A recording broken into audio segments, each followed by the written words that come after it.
Salam əziz tələbələr, mən Master Rəfət Dərs Mərkəzinin məntiq müəllimi Raqif müəllim. Bu gün sizə 13 apreldə keçirdiyimiz OTK tərəfindən təşkil olunmuş sınaq imtahanının məntiq suallarının izahını verməyə çalışacağam.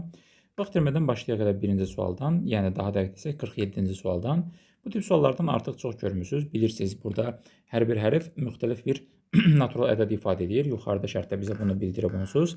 Hətta buradakı hərflərin hamısı mənə elə başlıqda deyir ki, hamısı 17-dən kiçik natural ədədlərdir. Bu gördüyünüz ədədlər.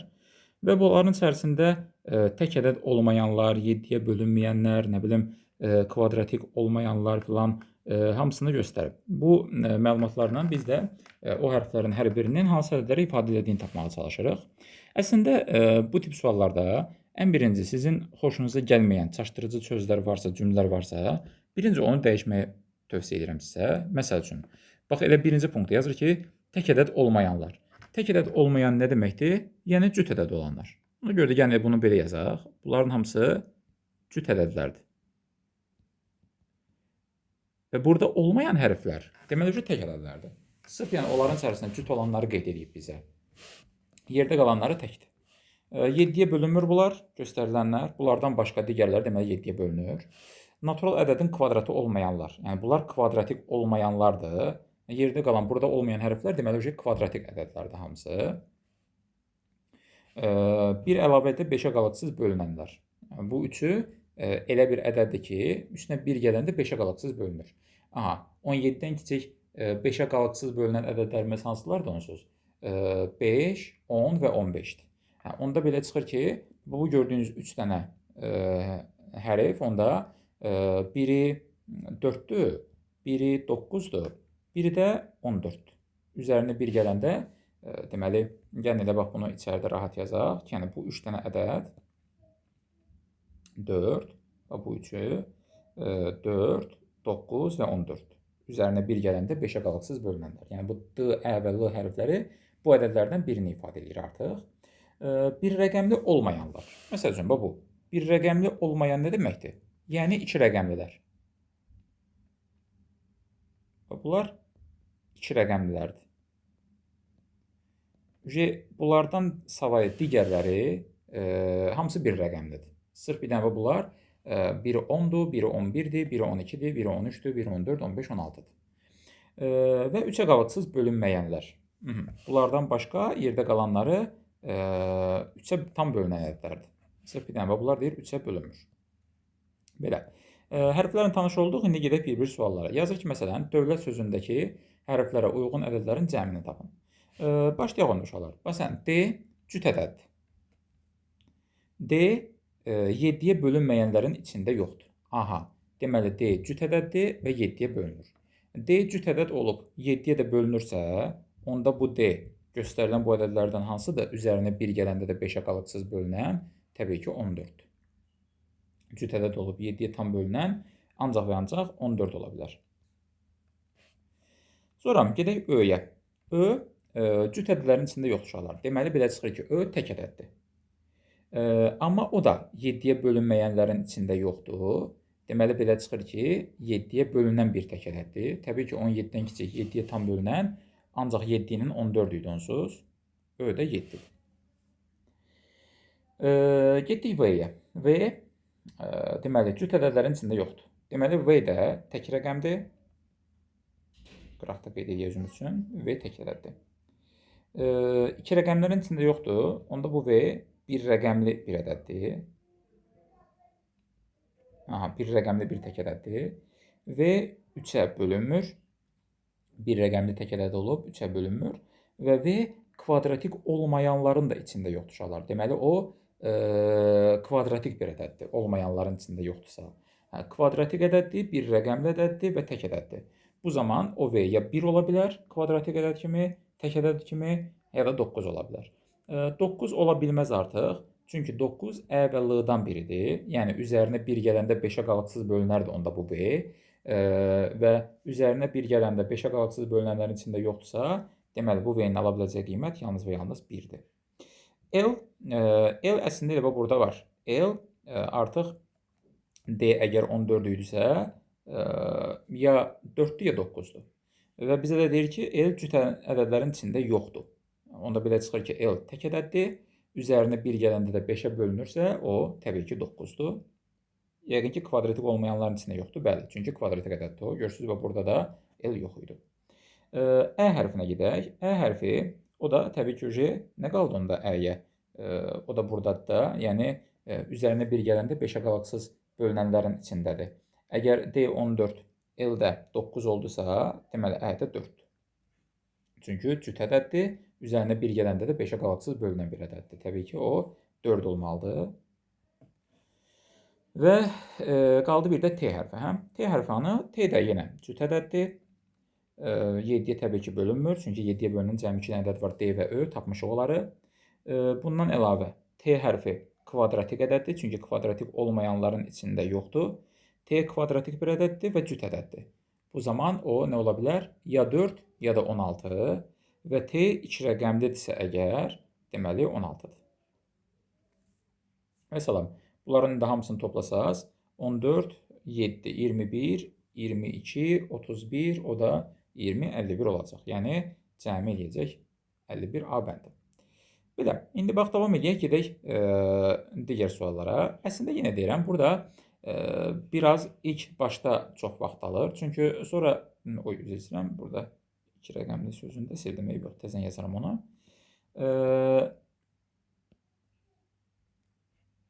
Bunlar yəni 2 rəqəmlidir. Bir rəqəmli olmayan demək 2 rəqəmlidir deməkdir. 2 rəqəmlidir bunlar. Aha. Deməli, yəni burada məsələn dövlət sözündəki 6 hərf tapmışıqsa, bizim 6 hərflə bağlı informasiyamız var. Yəni o hərflərdən hansısa biri növbəti sözlərdə varsa, məsəl üçün T-ni tapmışdıq 16. Deməli bu T 16-dır. O hazırdır. I və N-i tapsaq, A-nı da tapacaq. Yəni buradan 4 dənə hərf çıxacaq. Gedək onda I-ni və N-i tapaq. I hərfi cüt ədədlərin içində yoxdur. Burada yoxdur. Deməli, I tək ədəddir. 7-yə də bölünmür. Kvadratik deyil. I tək ədəddir və 2 rəqəmlidir. Aha, I 2 rəqəmlidir və tək ədəddirsə, 3-ə də bölünmürsə, onda bu I ancaq və ancaq 11 ola bilər, 13 ola bilər. Təbii ki, 15 ola bilməz, çünki I 3-ə bölünməyən bir ədəddir. Yaxşı, N-i də tapaq onda. N cüt ədəddir. N 2 rəqəmlərin içində yoxdur. Deməli, N 1 rəqəmli bir ədəddir. Cüt ədəddir və 1 rəqəmli bir ədəddir. Kvadratik də deyil o.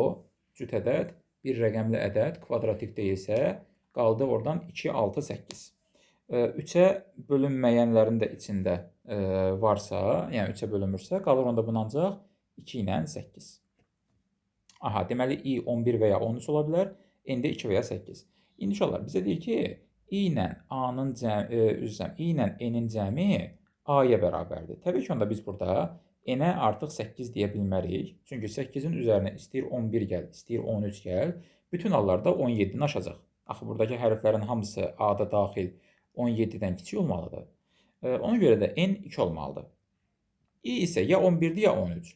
Yaxşı, onda gedək imtahan sözünün digər hərflərini tapmağa, məsələn, M-i tapmağa. M əvvəla cüt ədədlərin içində yoxdur. Yəni, M belə çıxır ki, tək ədəddir. M kvadratik olmayanların içində var. Tək ədəddir. Üstə gəl, 2 rəqəmlərin də içində var. Deməli, 2 rəqəmli bir tək ədəddir. Və 3-ə bölünməyənlərin də içində yoxdursa, 3-ə də tam bölünür. Aha, 2 rəqəmlidir, tək ədəddir və 3-ə də tam bölünür. Düzdürmü? Onda təbii ki, bu M 3-ə tam bölünən 2 rəqəmli bir ədəd kimi özdə cüt ədədlərin də içində yoxdursa, tək ədəddirsə, ancaq və ancaq 15 ola bilər. Əgər M 15-dirsə, deməli, I 13, A da 15 olamaz. Çünki biz I-yə 13 desək, A da 15 olur, M də 15 olur. I-yə 11 deyəcəm. Ki, A 13 olsun, yəni bir-birindən fərqli olsun da hamısı.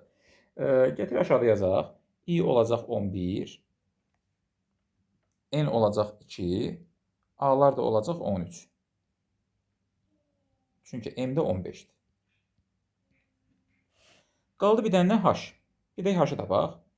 H ilə bağlı nə məlumatlarımız var? Cüt ədədlərin içində yoxdur. Deməli, bu H da tək ədəddir. Ondan sonra H 2 rəqəmlərin içində yoxdursa, H bir rəqəmli bir tək ədəddir. Bir rəqəmli bir tək ədəddir.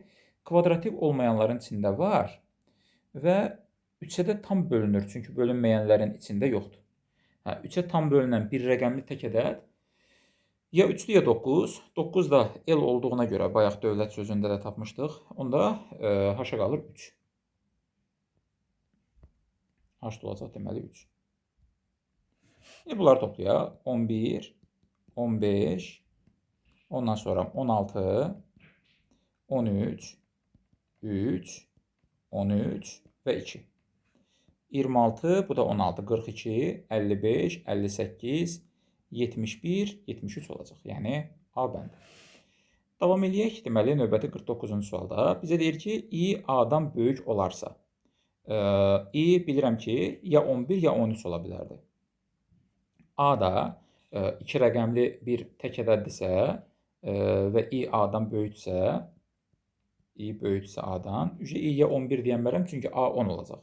Bizə lazımdır ki, A da tək ədəd olsun. Çünki cüt ədədlərin içində yox idi axı A. Onda belə çıxır ki, buna 13 deməliyəm ki, 2 rəqəmli bir tək ədəd kimi A-ya da 11 qalsın. Çünki A 2 rəqəmlidir və tək ədəddir. Yəni, mərkəzi sözündə I artıq 13 olacaq. Dövlət sözündən ələr bilirdim. Ələr 4-4 idi. Ələr 4-4-dür. Ondan sonra imtahan sözündən M-i tapmışdıq. Onlar da bax, vaxtımız yetmir. M 15 idi.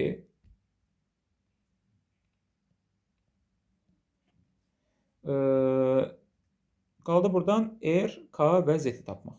Məsələn, gedək onda bir dənə R, K-nı və Z-i tapaq. R, əvvəla. Nə bilirik o R haqqında?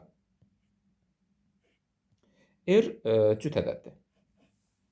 R kvadratik ədəd deyil və R bir rəqəmli bir ədəddir, çünki 2 rəqəmlərin içində yoxdur. R bir rəqəmli bir ədəddir. Ondan sonra cüt ədəddir. Ya 2, 4, 6, 8 bunlardan biri, yəni. Bundan əlavə R 3-ə qalıqsız bölünməyənlərin içində yoxdur. Deməli, 3-ə qalıqsız bölünür. Onda belə çıxır ki, R 6-dır. Bir rəqəmli cüt ədəd kimi 3-ə də bölünən 6 olacaq. K və Z qaldı. K 2 rəqəmli bir ədəddir. Üzr istəyirəm. K cüt ədəddir. 2 rəqəmli bir ədəddir. K 2 rəqəmli bir ədəddir və cüt ədəddir. Yəqin ki, onda 10 və ya 12 ola bilər. Çünki 14 ilə 16 bəllidir. D və T-dir. Qalır 10 ilə 12. Və K 3-ə bölünməyənlərin içində yoxdursa, deməli 3-ə bölünür. Onda belə çıxır ki, K da 12-dir. Z isə o da cüt ədəddir. Z cüt ədəddir və 2 rəqəmli bir ədəddir. Z də cüt ədəddirsə və 2 rəqəmli bir ədəddirsə, deməli, nə ola bilər? 10, 12, 14, 16. 16 olmaz, çünki T idi. 14 olmaz, çünki D idi. 12 də bayaq tapdıq ki, K idi. Düzdürmü? Bəli. Qalır onda 10. Z deməli 10-dur. İndi bunları toplamaq lazım deməli. 15, 4, 6, 12, 4, 10 və 13. Neçə eləyəcək bu da? 19, 25, 37, 41, 51, 64. Bu da yenə A bəndinə uyğun gələcək. Düzdür, çox vaxt alan bir suallardır bunlar. İstənilən halda kifayət qədər vaxtınızı alacaq belə tip suallar. Birinci qəbulda da qarşımıza çıxmışdı, amma 3 bal verdiyi üçün təbii ki, normaldır. Yəni, adətən 3 ballı məsələlər, 3 suallı məsələlər daha doğrusu bu şəkildə biraz vaxt alan məsələlər olur. Davam edək olar. Növbəti, deməli, mətn məntiqi təhlili ilə onsuz da həmişə yəni qəbulda belədir. 2 dənə 3 suallı məsələ qarşımıza çıxacaq. Onlardan biri biraz fərqli tipdə, biraz bəzən riyazi hesablama ilə bağlı bir məsələ olursa, biri 100% mətn məntiqi təhlili olacaq. Burada da mətn məntiqi təhlili 3 kateqoriyalı, 3 parametrli bir məsələ düşə olar. Adları yazıram yuxarıdan. A, Akif, yəni B, C, D, Y, F, GH. Digər parametrlərdə bunun altından sırayla başlayaq düzməyə.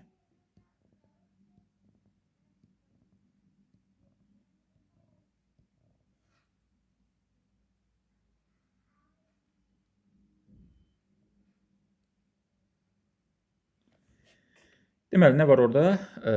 Bir siniflər, bir də medallar. Bir-birini baxaq şərtlərə. Şagirdlər deyir, müxtəlif siniflərdə oxuyur. Hüseyn 2-ci sinifdə oxuyur və qızıl medal qazanmışdır. Hüseyn 2-ci sinifdədir və qızıl alıb. 4-cü sinifdə oxuyan Akif və 8-ci sinif şagirdi bürünc medal alıb. Deməli, Akif 4-cü sinifdədir və o bürünc medal alıb. Həmçinin 8-ci sinif şagirdi də, yəni bunlar şeydə başqa rənglə yazaq, 8-ci sinif şagirdi də bürünc medal alıb. Yəni bu kimdirsə, bir nəfər həm 8-də oxuyur, həm də o bürünc medal alıb.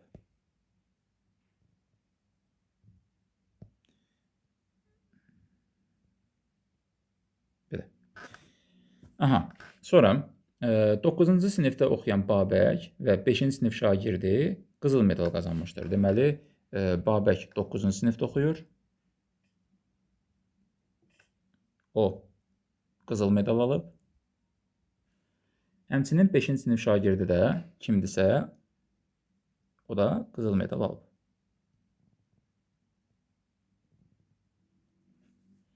Gümüş medal qazanan 3 şagirddən biri 3-cü sinif şagirdi olan Firuzədir. Gümüş medal qazanan 3 şagirddən. Deməli, gümüş alan obşi 3 nəfər var. Və onlardan birini bizə verib. 3-cü sinif şagirdi olan Firuzə.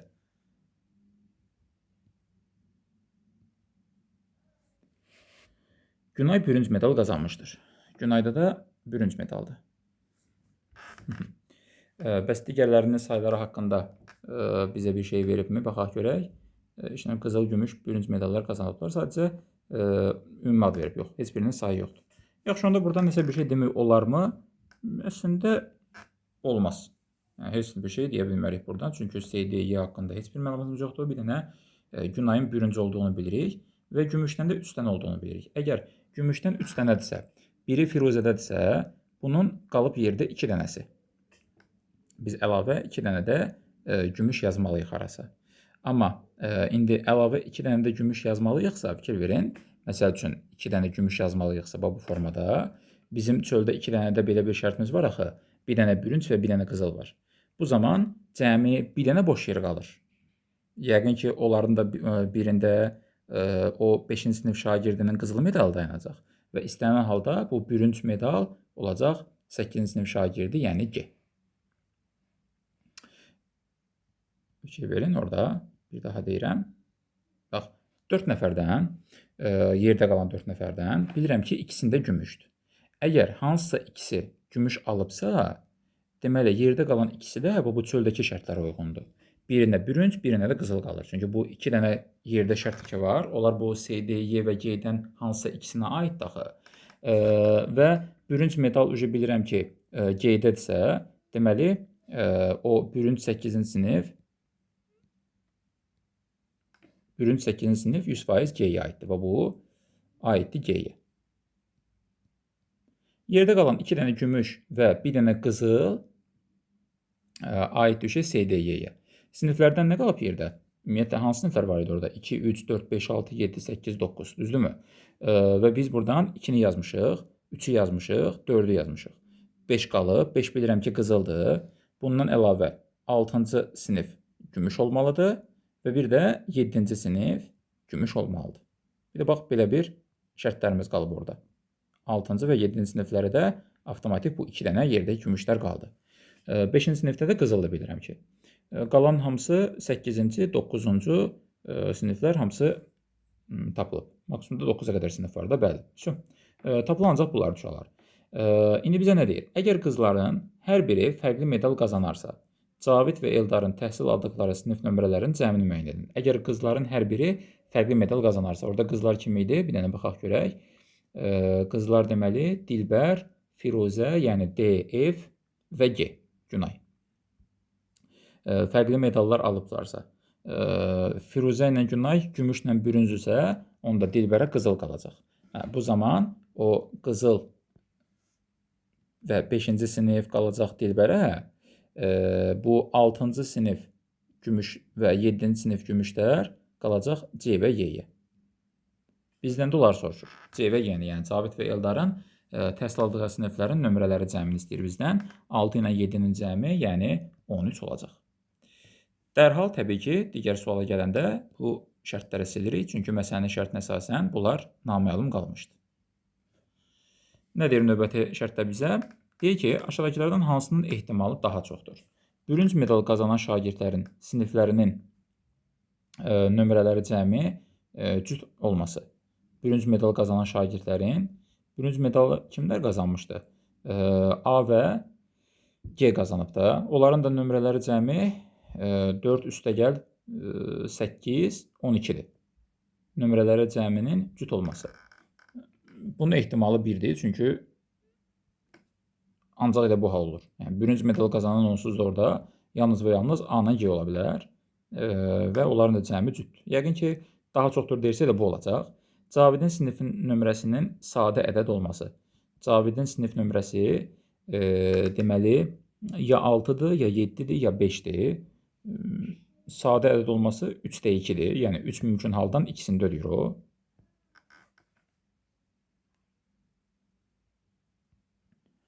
Qızıl medal qazananların sayının gümüş medal qazanan sayından çox olması. Qızıl medalların sayı olacaq deməli 3 dənə, gümüş medalın isə 3 dənə. Yəni bərabərdir. Yəni, qızıl medalın ikisini çünki tapmışıq. Biri B-dədir, biri H-dadır. Biri də C-D-Y-dən birindədir. Gümüşdə özü bizə demişdi ki, 3 dənə gümüş qazanan var orada. Yəni onların sayı bərabərdir. Bunun ehtimalı 0-dır. Mümkün deyil belə bir hal. Dilbərin gümüş medal qazanması.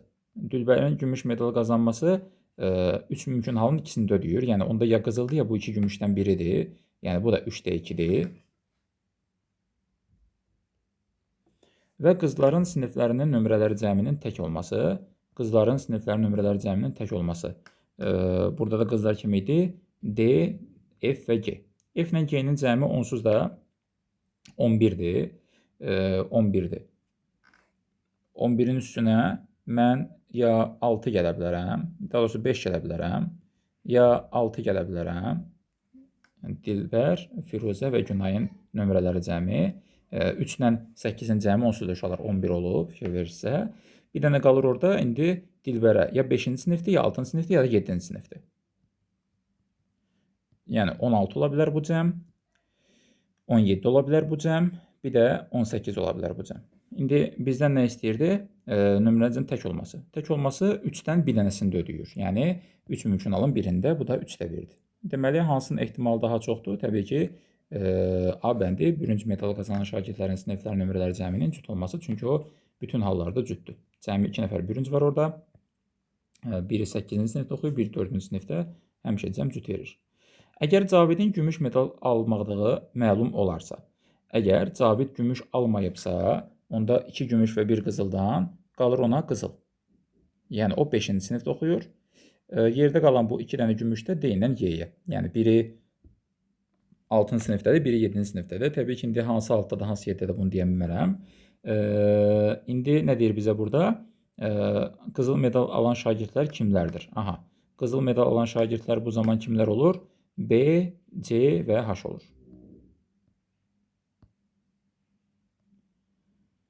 Yəni D bəndi. Babək, Cavid və Hüseyin.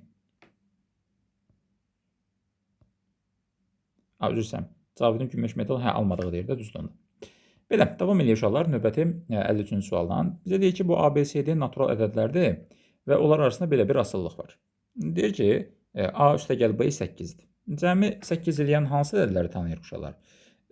Bax, A üstəgəl B 8 olub, B üstəgəl C 11 olubsa, məsələn, mən buna 1, 7 desəm, Onda bu 7 ilə 4 olacaq. O da şərtimizi ödəmir. Bizə lazımdır ki, B S-dən kiçik olsun.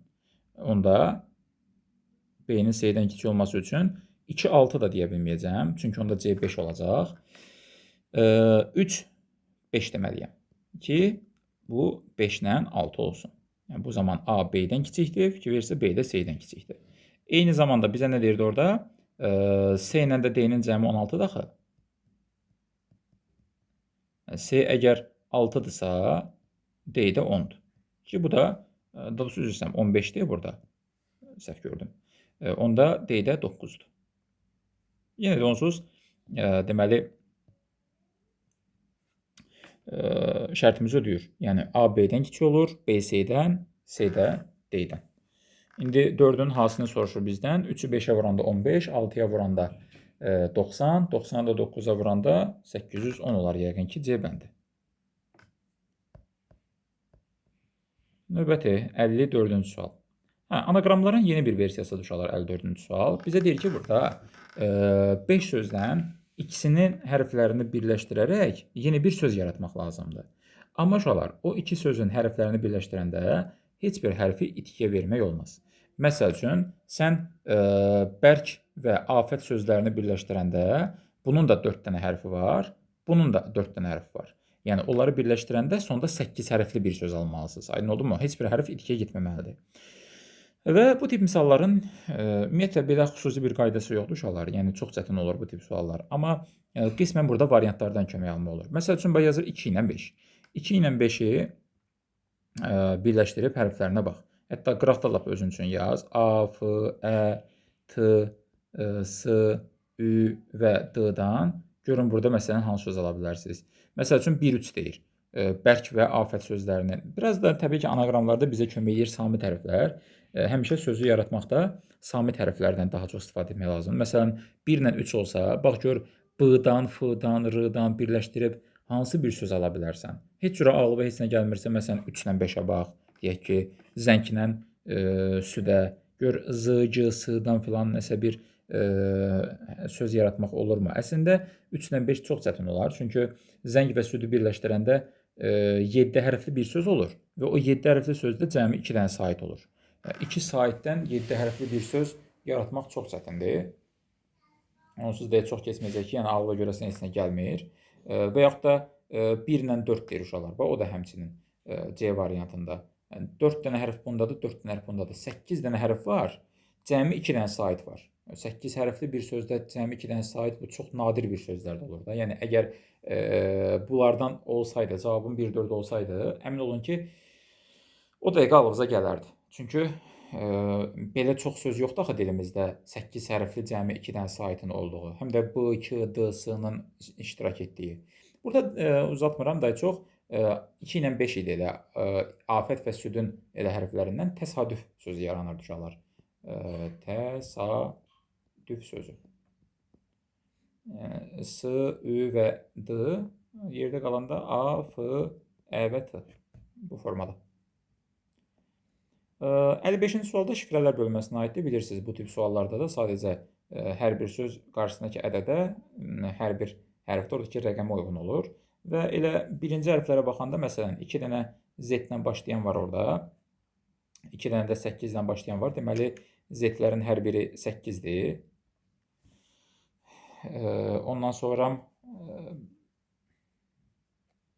əsası tapmaq olar əslində. Biraz o bizə kömək eləyər. Çünki ortasında qoşa gəlir. Sonunda da eyni hərfdən var. O da hansında da belə bir şey. Deyir burada. 971, 161. 971, 161-dir. Onda belə çıxır ki, zəhmət sözündə H 9-dur. 8, üçüncü rəqəmi də 9 olan 879, 572 olacaq. Deybəndi. Növbəti, qeyri-aşar operator düşələr. Kvadrat hər iki rəqəmi kvadrata yüksəldir. 3-ün kvadratı və 2-nin kvadratı. Bu formada.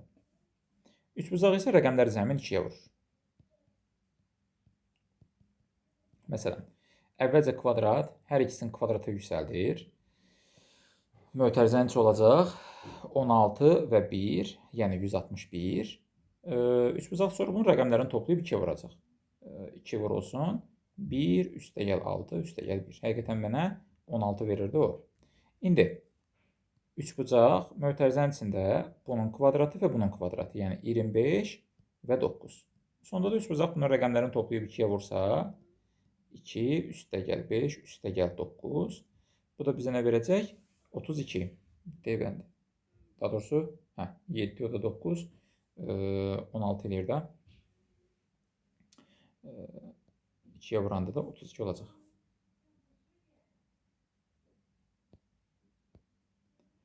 Hələ 7-ci sualda ağ fiqurları uşaqlar olduğu kimi saxlayıb.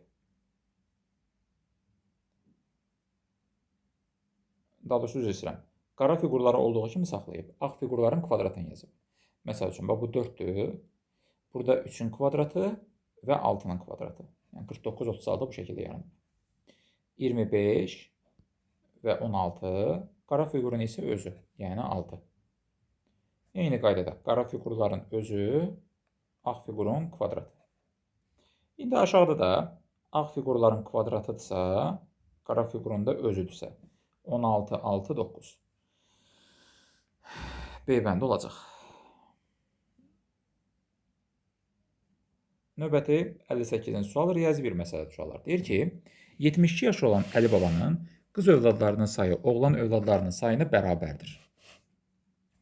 Deməli, Əli babanın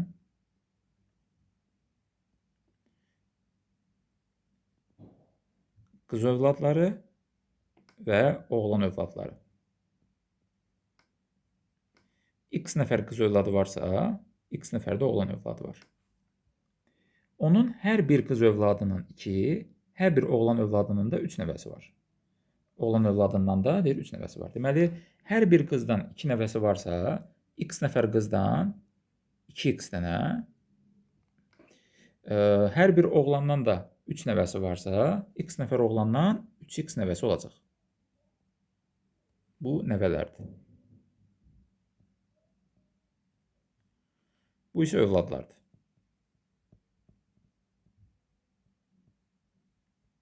Bu da övladlardır. İndi nə deyir bizə?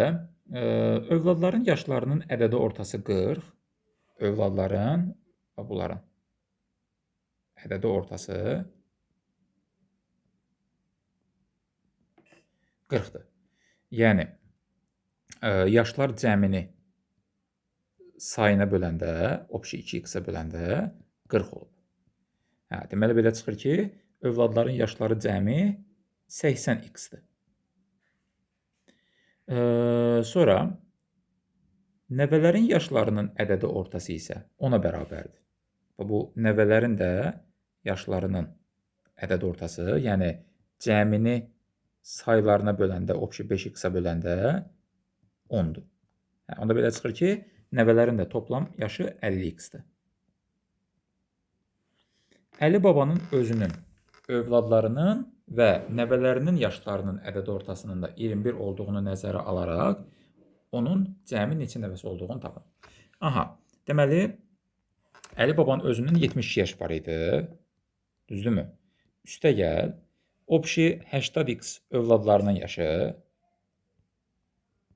üstə gəl, общий 50x da nəvələrinin yaşı. Bunu indi bölürəm onların saylarına. Sayları nə qədərdir? 2x övladların sayıdır, 5x də nəvələrin sayıdır. Təbii ki, bir də Əli babanın özü də var burada. Bir nəfər Əli baba, 2x övladların sayları, общий 5x də nəvələrin sayı. Bax, cəmini sayına böldüm. Bilirsiniz, ədəd orta cəmin sayı olan nisbətidir. Bizə deyir ki, uşaqlar 21-ə bərabərdir. Bu tənliyi həll etmək lazımdır. 72 üstə gəl 130x bərabərdir. 21 üstə gəl 21-i 7x-ə vuranda 147x. Oradan da 17x bərabərdir 51-ə, x bərabərdir 3-ə. Deməli, belə çıxır ki, Əli babanın 3 nəfər qızı var, 3 nəfər də oğlu var. 3 qızın hərəsindən 2 övlad. 6 nəvəsi buradandır. 3 oğlanda hərəsindən 3 övlad, 9 nəfər nəvəsi də buradadır. Yəni onun obşi 15 dənə nəvəsi var. C bəndi. Hüceyrənin xarici səthi olaraq membrandırsa, insanda da bilirsiniz dəridir. Bunlar məşhur suallardan biridir. Növbəti 60-cı sual kublar bölməsinə aiddir. Bizə bir yığılmış formasını verib kubun. Deyir, hansı onun uyğun açılışıdır. Əslində çox asan uşaqlar. Niyə? Çünki bilir ki, kubun yığılmış formasında gördüyüm 3 üzün 3-ü də bir-birinə həmişə qonşudur. Heç vaxt onlar düşmən ola bilməz. Və burada da bütün variantlarda onlardan hər hansı ikisini düşmən verib bizə. Ona görə də doğru cavab qalır D bəndi. Bir dənə üçünün də bir-birinə qonşu olduğu D bəndində idi. Üzr istəyirəm. Növbəti 61-ci sual anaqramlar bölməsinə aiddir yenə də. Ədəbiyyatla bağlı terminlərdir uşaqlar hamısı. Ahəng, beyt, sonra metafor və dastan.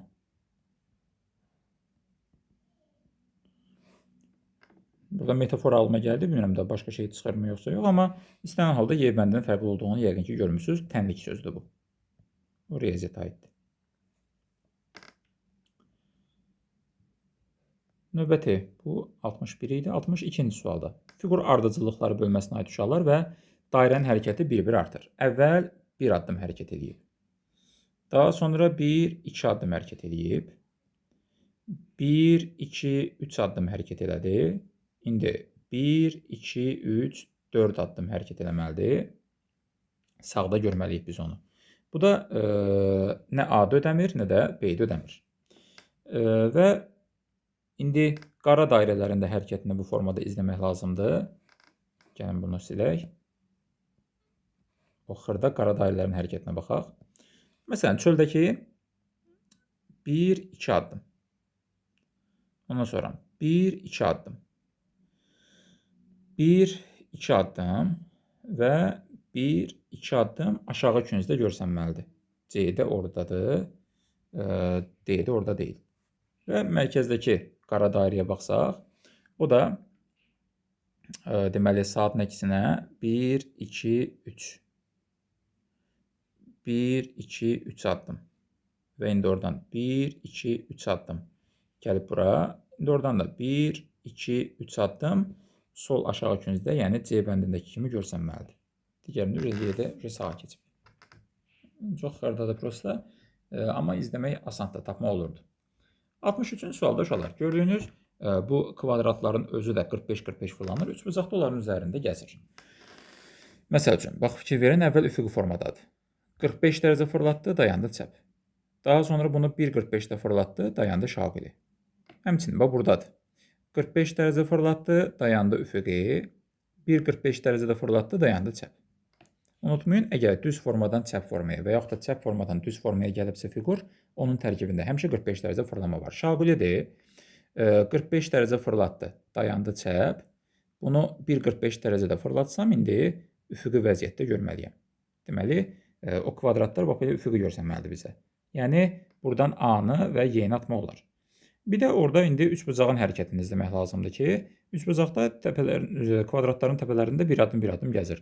Əvvəlcə bir addım keçdi ortaya, indi oradan da bir addım sağ tərəfdə görsənməlidir, yəqin ki, C bəndi olacaq. Növbəti 64-cü sualda uşaqlar xəyal kəsiklər bölməsinə aiddir. Bilirsiniz ki, həmişə xəyal kəsiklərdə biraz variantlardan kömək almaq lazımdır və geridən əvvəl doğru açmaq lazımdır fiquru. Məsələn, kağızı ən birinci sola doğru açanda biz bu elementlərin hamısını bir adımda təzədən solda yenisini görməliyik. Məsəl üçün, burada bir üz yuxarı ox var, burada bir oval var, bir də burada belə bir üçbucaq varsa, sola doğru açanda o üçbucaqdan biri də gəlir bura. Yəni burada aşağıda belə bir üçbucaq var. Təzədən sən bunu bir dənə də üz aşağı açanda, zaten bir dənəsi də burada olacaq. Yəni, bir romb görməliyəm orada. Məsəl üçün, bax, A variantında ola bilməz ki, kəsimlər belə yarıda qırılsın uşaqlar. Həmişə o qatlama xəttinə əsasən, nəzərən, bütün elementləri digər tərəfdə də görməliyik. Ona görə buradan A-nı və C-ni atmaq olar. Sonra, qaldı bir dənə diaqonal simmetriyalar. Yəni, məsələn, burada bir ox var idi, üzü yuxarı, bizə belə göstərmişdi. diaqonal simmetriyada, yəni bax bu diaqonal ətrafında onu açanda həmişə şaqili burada özünü üfüqi görəcək. Və təbii ki, güzgüyə baxırsa, əksi də güzgüyə baxmalıdır. Məsəl üçün B variantına fikir verirsiniz. Bax bu xətt ətrafında açanda əgər ox güzgüyə, o xəttə baxırdısa, əksində də o xəttə baxmalı idi, amma burada baxmır. Deməli B ilə getdi. Qaldı deməli D və Y. Y-nin də problemi nədir? Xəttin üzərindəki kəsim, təbii ki, sən əgər bu diaqonal ətrafında bu üçbucağı götürüb açırsansa, təpə nöqtə özünü burada görürsə, həmişə sol tərəf özünü yuxarıda, aşağıda özünü sağda. Bax, o xəttə perpendikulyar bütün elementlər köçməlidir. Ona görə də burada əgər ovalın yarısı var idisə, o yarısı özünü burada görməli idi. Və o D bəndində özünü göstərir, amma Y-də yoxdur. Növbəti 65-ci sualda bizə deyir ki, kub yığılanda A və B arasındakı məsafə nə qədər olar?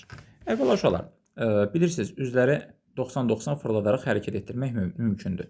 Bu A ilə B-ni mümkün qədər bir-birinə yaxın gətirin kubun açılışında. Həmişə bilirik ki, 90 dərəcəlik tərəflər bir-birinə bitişməlidir. Yəni, bu tərəf həmişə gəlib uşaqlar bura birləşməlidir. Bunun üçün mən nə etməliyəm? Təbii ki, onun aşağı tərəfindən tutub bir dənə 90 dərəcə fırlatmalıyam. Bu zaman A nöqtəsi, bax, burada bu küncə düşəcək. Təbii ki, indi bir dəfə də 90 dərəcə fırladanda, bax, bu 90 dərəcə tərəflər bir-birinə bitişməlidir. Yəni, bax, bu tərəf gəlib bura birləşməlidir. Bunun üçün də yenə aşağı tərəfindən tut, bunu bir dənə də 90 dərəcə fırlat. Həmin üzü bir dənə də 90 fırladanda, təbii ki, bu nöqtədə 90 fırlanıb nə olacaq? Gələcək yuxarı küncə. Yəni,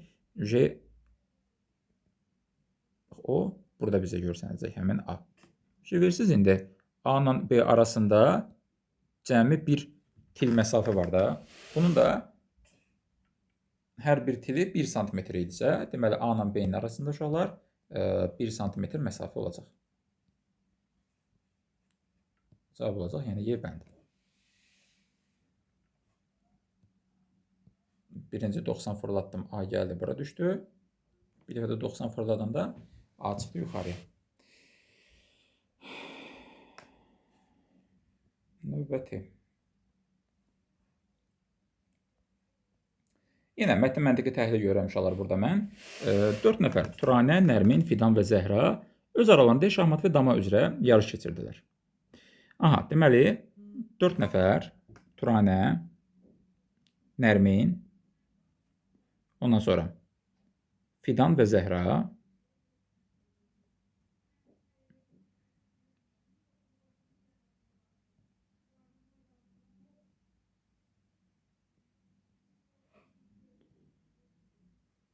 kim neçənci yeri tutub uşaqlar, onu tapmaq istəyirik. Amma 2 dənə yarışımız var burada. Həm şahmat var, həm də dama var. Hərəsi ayrı-ayrı. Əvvəla, damada ikinci olan deyə şahmatda üçüncü olub. Damada ikinci olan kimdirsə, o adam şahmatda da üçüncü olub. Bir adama aiddir bunların hamısı. Sonra, Zəhra nə şahmat, nə də damada sonuncu olmayıb. Zəhra nə şahmatda dördüncü olmayıb, nə də damada dördüncü olmayıb. Heç kəs dama və şahmat üzrə eyni yeri tutmayıb. Yəni, hamıda fərqli rəqəmlər olmalıdır. Bir növ sudok kimi, təkrarlama olmalıdır yəni. Turanə nə şahmat, nə də damada birinci olmayıb. Turanə də nə şahmatda birinci ola bilməyib, nə də damada. Nərmin şahmat üzrə yarışda Zəhradan daha yaxşı nəticə göstərib. Deməli, şahmatda Nərmin Zəhradan üstündür. Nərmin deməli üstündür Zəhradan. Belə şərti böyüklə yazıram, amma yəni tutulan yerləri nəzərdə tutur da ki, daha yüksək pilləni tutub Nərmin Zəhradan. Turanə də damada Zəhradan yaxşı nəticə göstərib. Turanə də damada yaxşıdır Zəhradan. İndi, bax, nə deyə bilərik biz buradan? Bilirəm ki, Turanə birinci deyil, Zəhrada dördüncü deyil də damada. Və Turanə Zəhradan yaxşıdırsa, onda bu ancaq və ancaq necə ola bilər? İkinci, üçüncü yerlər ola bilərlər də bu şəkildə. Turanə deməli damada ikinci olub, Zəhrada üçüncü olub. Belə. Və damada ikinci olan şahmatda da üçüncü olmuşdu axı. Deməli, Turanə şahmatda da üçüncü olub. Və Nərmin də Zəhradan yaxşıdırsa, Zəhra da 4-cü deyilsə şahmatda, onda belə çıxır ki, 3-cü də ola bilməz, çünki 3-cü Turanədir şahmatda. İkinci Zəhradır, Nərmin də 1-ci olub. Hə, onda belə çıxır ki, 4-cü bu F, yəni Fidandır. Damada da bir dənə damada hə, fərqli olmalıdır da, heç kim eyni yeri tutmayıb. Yəni Nərmin damada 1-ci olanmaz. Deməli 4-cü budur, 1-ci budur. Belə, bizdən nə soruşur indi? Şahmatda 3-cü, damada da 1-ci yerləri tutan kimlərdir? Şahmatda 3-cü, şahmatda 3-cü Turanə və damada da 1-ci olan Fidan. Turanə və Fidan cavab olacaq B bəndi.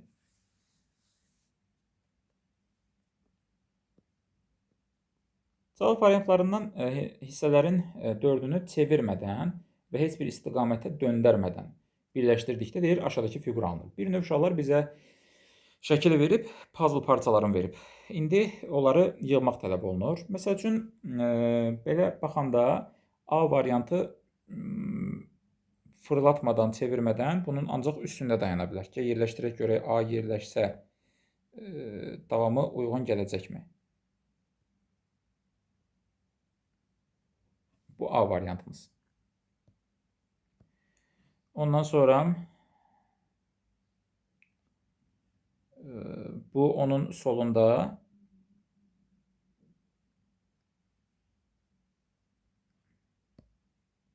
Deməli, 2 dənə atlama gəlir. Bu olacaq onda D variantı. B bəndi bunların alt hissəsində oturacaq onda. Bu formada fərqli bir rənglə göstərim.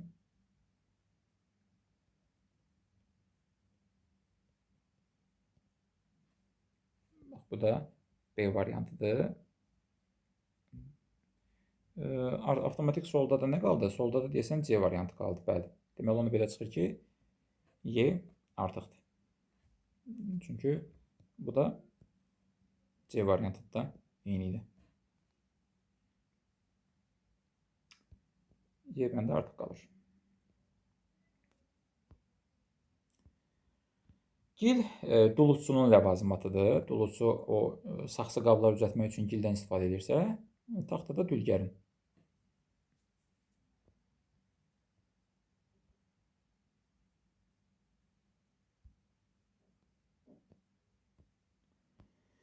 Növbəti 69-cu sualı uşaqlar qarşı-qarşı hasillər idi. Hamısı 72 verirdi. 24 vur 3, 9 vur 8, 4 vur 18, hamısı 72 verir. Burada da 48-dir, 48-dir və 48-dir. İndi deməli, hamısının hasili eyni bir ədəd olmalıdırsa, bizdən minimum ABC-ni soruşur. Nağd orada 48 varsa, bunların hasili minimum nə ola bilər? Həm 36-ya, həm 48-ə bölünən minimal ədəd hansı ola bilər? Onsuz da 18-in qorxusu yoxdur. 36 nəyəsə bölünürsə, 18 avtomatik ona bölünəcək. Burada ən əsas vacib olan şey 36 ilə 48-ə ortaq bir ədəd tapmaqdır. Yəni 36 ilə 48-in əkobunu tapmaqdır. Onlara ən kiçik ortaq bölünən ədəd. Əkobunu tapmağın ən gözəl yolu uşaqlar. Bax, məsələn, əkob 36 ilə 48-i axtarıramsa. Bunlara bölünə biləcək ən kiçik ədəd. Ortaq ən böyük vuruğunu çıxardım çölə. Nədir bunların ortaq ən böyük vuruğu? Deməli, 12.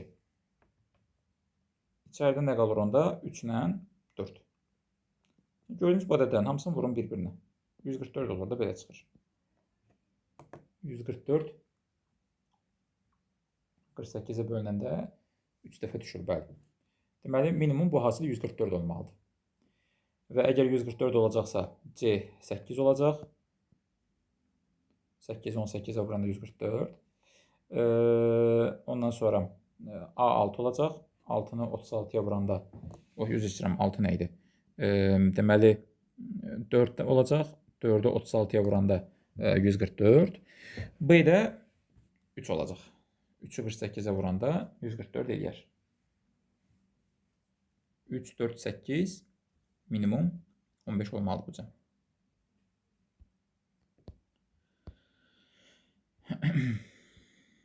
70-ci sualda dediyim kimi uşaqlar, bax, elə misala baxan kimi hələ heç bilmirəm nə var, nə yox, o dəqiqə A-nı, D-ni ata bilərəm. Çünki yenə deyirəm, heç vaxt kəsimlər belə ortadan qırıla bilməz. Belə bir şey qeyri-mümkündür. Həmçinin bu üçbucaqlar da belə yarıda qırıla bilməz. Çünki sən bu üçbucağı nağd bir dənə sağa doğru açanda, onun özü boyda sağda da alınmalıdır axı.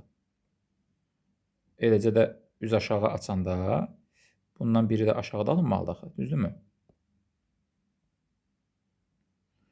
Ona görə də yəni A-nı, D-ni ata bilərik. Qaldı B, C və Y. Onlarda nədir problem? Təbii ki, kvadrat da 4 bir tərəfdə alınmalıdır. Çünki sən onu açanda üçbucağın üzərində bu kvadratın yarısı var idi ki, o gəlib burada düşür. Üz aşağı açanda da gəlib bura düşür. Və tam açanda da 4 bir tərəfdə biz o kvadratı görməliyik. Bu təpə nöqtədə gəlib bura düşür də çünki. Ona görə B-ni atmaq olar və C-ni atmaq olar uşaqlar. Çünki özünün bu solda verdiyi üçbucaq burada yoxdur. Bunun üzərindən yəni sürətli keçirəm. Çünki ümid edirəm ki, yəni bu sualı düz yazarsınız. O qədər də elə çox çətin bir xəyal kəsik sual deyildi. Növbəti 71-ci sualda.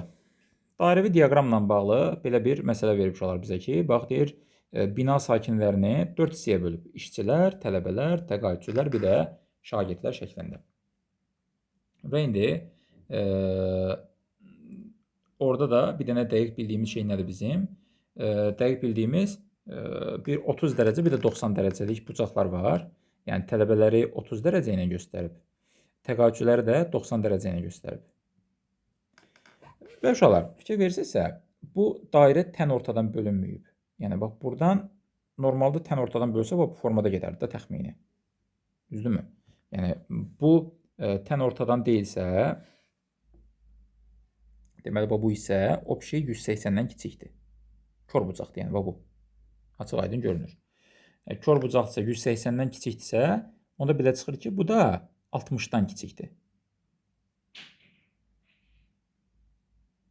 Çünki 60 dərəcə bu olsaydı, 30 dərəcə bu, 90 dərəcə də bu, 180 dərəcə deyərdi. Və cəm obşi 180-dən kiçik kör bucaqdırsa, bura. Bu 180-dən kiçik əgər kör bucaqdırsa, deməli 120 üstə gəl, bu da 60-dan kiçik bir ədəddir. Amma təbii ki, orada təxmini bucağı demək olmaz. İndi bizə nəyi soruşur burada? Deyir ki, doğru olmayan mülahizələr hansılardır? Bina sakinlərinin 40-dan çoxu kişidir. Bəli. Ağ hissə çünki yarıdan çoxdur. Ki verirsə, bu hissə. Obşi 80 nəfər bina sakini varsa, işçilər də yarıdan çoxdursa, deməli 40-dan çox olmalıdır. Ona görə də bir düppə düzüydür. İşçilərin, təqaüdçülərin və tələbələrin, işçilər, təqaüdçülər və tələbələr. Yəni, söhbət gedir bundan. İşçilər, təqaüdçülər və tələbələr. Bunlar hamısı birlikdə. Bizə deyir ki, altda 5-dən çoxdur. Yəni, 360 dərəcənin altda 5-i uşaqlar 300 dərəcədən çoxdur deyir. Bəli, 300 dərəcədən çoxdur. Bu 4-ü, bura, bura və bura. Çünki bu 60-dan əgər kiçikdirsə, deməli, digərlərdə 300-dən çoxdurlar ki, üstünə 60-dan kiçik bir ədədi gələndə mənə 360 dərəcəni versin də. Yəni, 2 də əslində doğrudur. Burada düzdür. İndi, məsələn, o çox çətin bir cümlə ola bilər. İndi çoxunuz, məsələn, onu görməyə bilər. Amma şərtlər, doğru cavablar uşaqlar çox asan idi. Yəni, bizdən səhvlər istəyir də. Səhvlərdən biri, məsələn, 3-cü cümlədə. Təqaüdçülərin sayı deyir, tələbələrlə şagirdlərin birlikdə sayından azdır. Təqaüdçülər, bu 90 dərəcə nədən azdır? Tələbələrlə şagirdlərin sayından azdır deyir. Təbii ki, səhvdir uşaqlar. Çünki bunlarla bizə deyir ki, bax, bunların cəmi ilə bunların cəmindən azdır. Səhvdir o. Niyə? Çünki 90 dərəcə bərabərdir. 30 dərəcə üstə gəl bura şagirdlər. Şagirdlərin sayı 60 dərəcədən çox ola bilməz axı. Çünki bu üçü birlikdə kör bucaqdırsa, 180-dən kiçikdirsə, onda belə çıxır ki, 120 üstə gəl, bu da 60-dan kiçik bir şeydir, bayaq dediyim kimi. Və indi 30-dan 60-dan kiçik hansısa bir bucağın cəmi necə 90 dərəcədən böyük ola bilər? Düzdürmü? Yəni, bizə deyir ki, o 90 dərəcə 30-dan 60-dan kiçik iki bucağın cəmindən azdır, amma səhvdir. Və bir də 4-cü cümlə uşaqlar. Təqaüdçülərin sayı deyir, bina sakinlərinin sayının yarıdan çoxunu təşkil edir. O da səhvdir. Təqaüdçülər 90 dərəcədir. yəni 360 dərəcənin 4də biridir. Onlar necə bina sakinlərinin yarıdan çox ola bilər? Yarıdan çox orada işçilərdir. Təqaüdçülər isə çox az biri, 4də 1 hissəsidir. 20 nəfərdir yəni sadəcə. Ona görə də bir də 4 idi burada səhv olan. Y bəndi. Bir də dediyim kimi, yəni, orada nəyi dərk etmək lazım idi? Bu hissənin 100% 60-dan kiçik olduğunu. Çünki hələ 60 dərəcə olsa bu 60, 30 və 90 birlikdə 180 verərdi. Və bu üçü birlikdə 180 deyil. 180-dən azdır, kör bucaqdır. 180 dediyimiz düz bucaq, açıq bucaq olmalı, o belə gəlməlidir. Bir də onu dərk etmək lazımdır ki, o 60-dan kiçikdir. 72-ci sualda uşaqlar, cədvəldir və vurma ilə bağlı olan bir cədvəldir. Bizə deyir ki, n vur n, yəni n kvadratı 2-də 3m-dir. K vur k, yəni k kvadratı 6m-dir.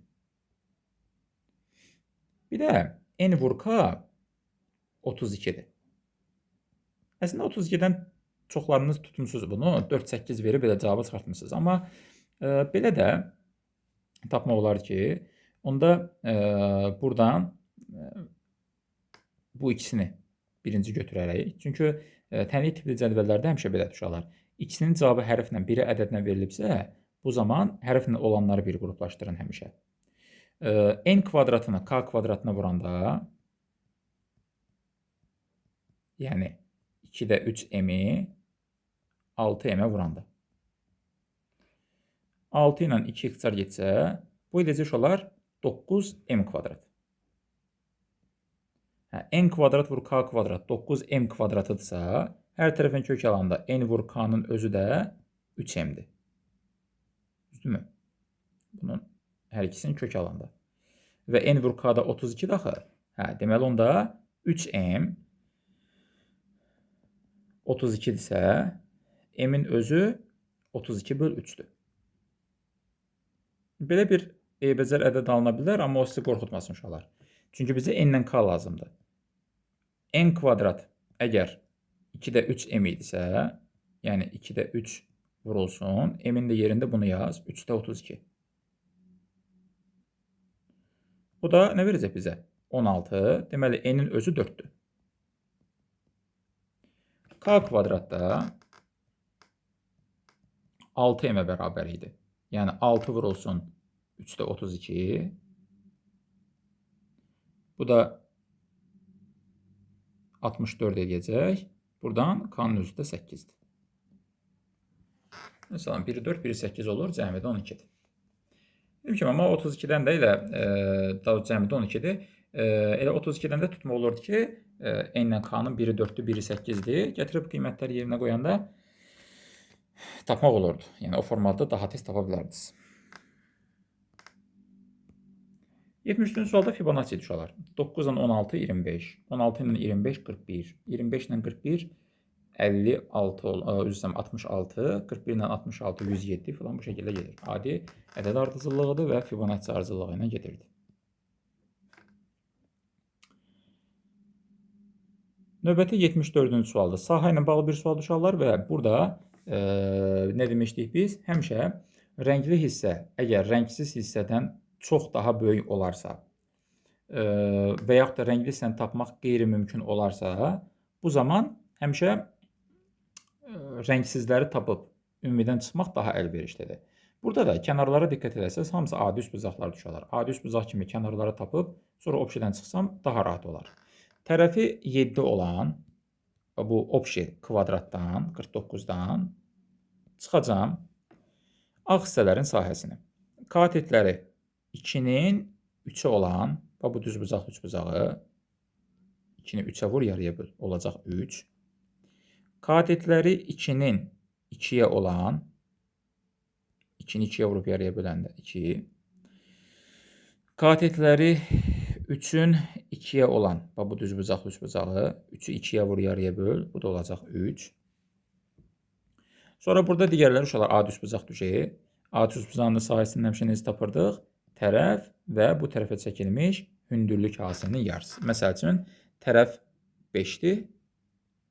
O tərəfə çəkilən hündürlük də 2-dir. Onda 5-i 2-yə vur yarıya böl, olacaq elə 5.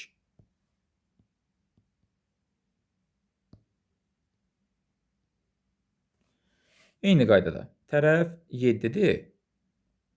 O tərəfə çəkilən hündürlük də 2-dir. 7-ni 2-yə vur yarıya böl. Bu da olacaq 7. Və tərəf 4-dür. O tərəfə çəkilən hündürlük də 1-dir. 4-ü 1-ə vurub yarıya böləndə bu da olacaq 2. Hamısını topla. 3, 2, 5, 8, bu da 5, 13, 20, 22. 49-dan da 22-sini çıxsam, qalacaq rəngli hissənin sahəsi 27-yə bərabər. Təbii ki, hesablamada bilmirəm, bəlkə də ola bilər səhv eləyim filan uşaqlar. Onsuz da burada əsas vacib olan şey gedişatdır. Yəni, belə şeylərin gedişatını bilin. Vaxt itirmədən ən sürətli necə tapa bilərəm həmişə. Növbəti yenə verbal bir analogiyada uyğun olmayanı istəyir bizdən.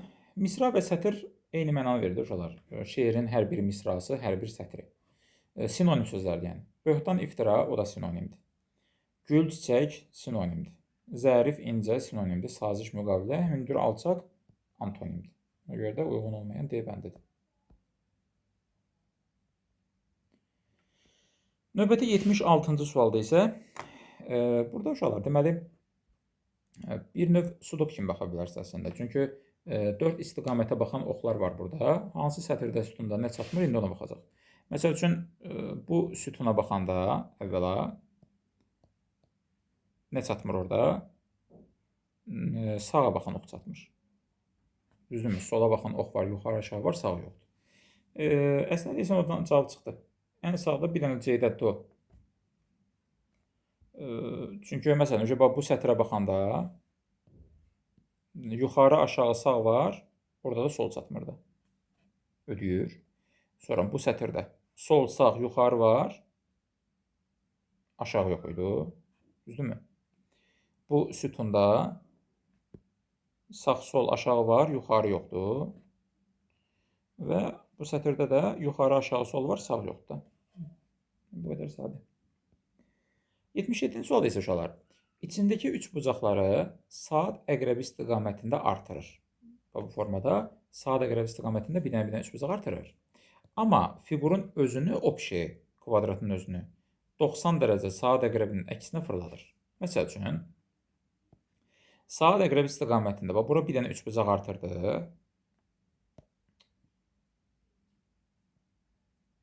Sonra fiqurun özünü 90 fırlatdı. Alındı ikinci. Dedim ki, üç bucaqları bu istiqamətdə artırır uşaqlar. İndi bura bir dənə də üç bucaq artırdı.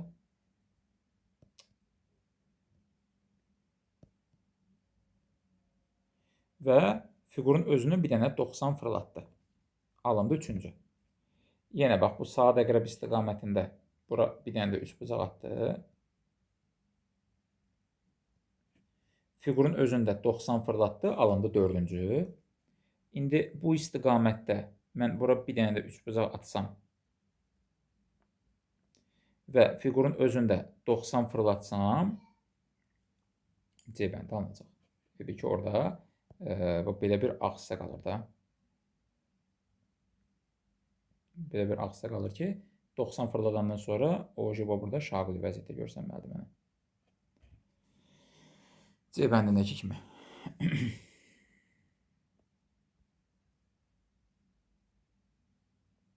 Kifayət qədər çətin bir sual idi. 78-də uşaqlar. Deməli,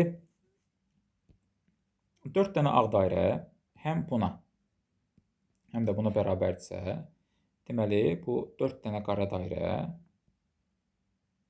və bir dənə ağ üçbucaq 3 dənə ağ üçbucağa bərabərdir. Yəni, onlar da bir-birinə bərabərdir. Və buradan da çıxır ki, 4 dənə qara dairə, 2 dənə üçbucaq, 2 dənə qara dairə də bir dənə üçbucağa bərabərdir. Onda bir üçbucaq, bir qara dairə demək, bu üçbucağın yerinə 2 dənə qara dairəni yazsam, 3 dənə qara dairə deməkdir. Bu da variantlarda yoxdur. Yaxşı, baxaq görək bu 3 dənə qara dairəni başqa cür necə fırlatmaq olar. Hər üçbucaq 2 qara dairədir axı. Onda bu üçbucaqların yerinə 2 dənə qara dairələrini yazsam, yəni bir üçbucaq 2 qara dairədirsə, 3 üçbucaq 6 dənə qara dairədir. Olacaq 6 dənə qara dairə bərabərdir 4 dənə ağ dairəyə. Yarıya böləndə 3 dənə qara dairədə bərabərdir 2 dənə ağ dairəyə. Aha, onda bu 3 dənə qara dairə həm də 2 dənə ağ dairə deməkdir. Yəni, bu deyəcək Y bəndində. Bundan əlavə uşaqlar, bu tip tərəzilərdə qiymət verməklə gedə bilərsiniz. Düzdür, bu hər tərəzidə əlverişli olmur, amma hansı tərəzilərdə əlverişlidir? Əgər hansısa bir şərt ancaq 2 fiqurdan ibarətsə, 2 hərfdən ibarətsə, yəni 2 simvoldan ibarətsə, belə tərəzilərdə sürətli qiymət verməkdə olur həmişə, unutmayın. Məsəl üçün, ikinci tərəzi ancaq 2 fiqurdan ibarətdir, 3 bucaq və dairədən. Başqa bir şey yoxdur, üçüncü əlavə bir fiqur yoxdur. Belə tərəzilərdə tez o dəqiqə qiymət vermək olar. 3 dənə 3 bucaq, 4 dənə dairədirsə, tərsinə 3 dənə 4, 4 dənə 3 olar. Yəni, bunlara 4 deyirəm, bunlara da 3 deyirəm. İndi, bunlar əgər 12 idi, bu da 4 idisə, onda bunların da hərəsi 2-dir də. 8 üstə gəl 4 mənə 4 dənə 3 12-ni verər. İndi, ağ üçbucaq oldu 4, qara dairə oldu 2. Bizə burada uşaqlar 6 kilo lazımdır. 6 kilonu nədən yarada bilərsən? 2 dənə 3 kilo ilə yarada bilərsən da, yəni 2 dənə ağ dairəni yarada bilərsən.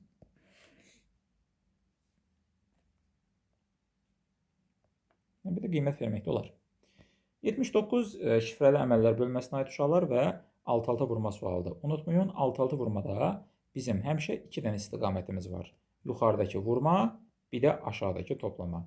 Baxın, görün, əvvəla birinci hansı hissədən hansı hərfləri çıxartmaq olurmu? Məsələn, burada yuxarıki vurmalar kömək eləməz mənə bu dəqiqə. Çünki 8-i K-ya vurub R alıb. Nə bilim, 8-i nəyə vurub nə alıb. T-ni K-ya vurub 2 ilə qurtarıb. Nə bilim, orada nəyə vurub 2 ilə qurtarıb. Düzdürmü? Ona görə də toplama hissəsinə düşəndə, bax, budur bizə kömək edən uşaqlar. 8 ilə R-in cəmi 17 verib. Onda ya burada 8 ilə 9-u toplayıb 17 alıb, ya da 8-dən 8-i toplayıb 16, bir də yadda 17 alıb. Və elə bir addım əvvələ baxanda görürəm ki, R 9 ola bilməz. Çünki 8-i heç nəyə vuranda 9 eləməz. Deməli, onda R-lər 8-dir. 7 ilə 8 olub 15. 5 yazdım, 1 yadda. 8 ilə 8 16, 1 də yadda 17. 7 yazdım, yenə 1 yadda. Əgər bu P 5-dirsə, deməli M də 4-dür ki, 1 də yadda 5 kimi aşağı düşüb. M-lər oldu 4. Yaxşı, 8-i nəyə vuranda 8 eləyər? 8-i 1-ə vuranda 8 eləyər. K 1 olsa əgər, 8-i 1-ə vurub 8 alsam. Sonra 8-i gərək 6-ya vurum 48 olsun. 8 yazım 4 yadda. 8-i 4-ə 32, 4-də yadda 36 olur. 4-dən bitmir. Olmadı. Onda tərsinə 8-i 6-ya vurub 48 al deyək. 8 yazıb 4 yadda. Ondan sonra 8-i 3-ə vurub 24, 4-də yadda 28 olub. 8 yazdım 2 yadda. Və 8-i 4-ə vurub 32, 2-də yadda 34 olub. İstənilən halda n-in 3 olduğunu da görsənirdi. Yəni 8-i 4-ə vurub 30 neçə almalıyam mən onsuz. 34-dürsə, deməli 2 yadda qalıb. Onda 8-i 3-ə vurub ki, 20 neçə alıb oradan 2 yadda qalıb. N-də yəni 3-dür.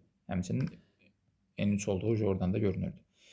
Belə, başqa hansı hərf qaldı mı? T qalıb bir dənə. T-ni də 6-ya vurub 2-yə qutarıbsa, 2-ni 6-ya vurub 12. 2 yazdım 1 yadda, 2-ni 3 6, 1 də yadda 7 olub. Belə, bizdən nəyi soruşur indi? N üstə gəl T. 3 üstə gəl 2, 5. K-da 6 idi, altdan da 5 çıxanda 1 olacaq. Belə.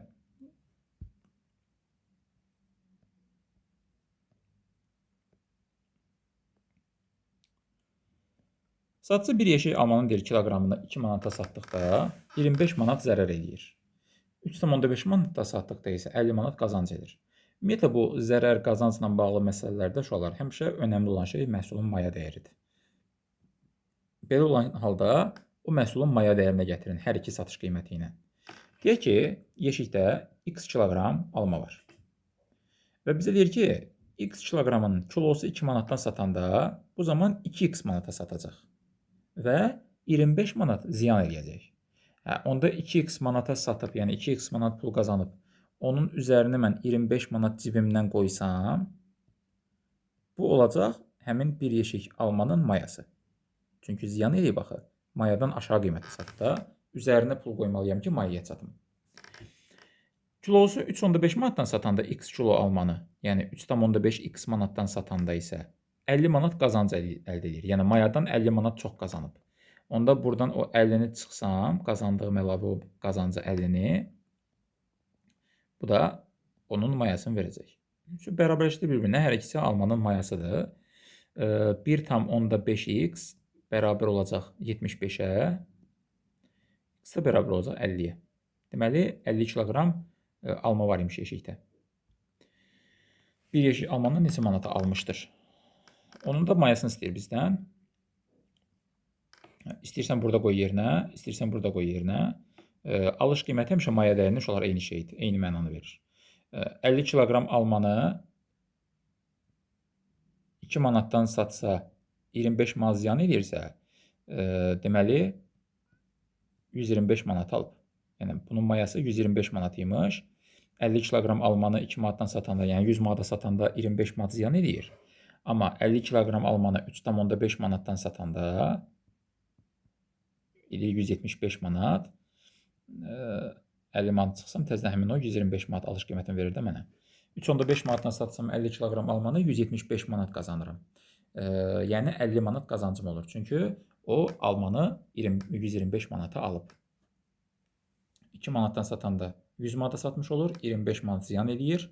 125 manat alıb, çünki 100 manata satır. 3,5 manatdan satanda 175 manata satmış olur. Yəni 50 manat qazanc əldə etmiş olur, çünki 125 manat almışdı.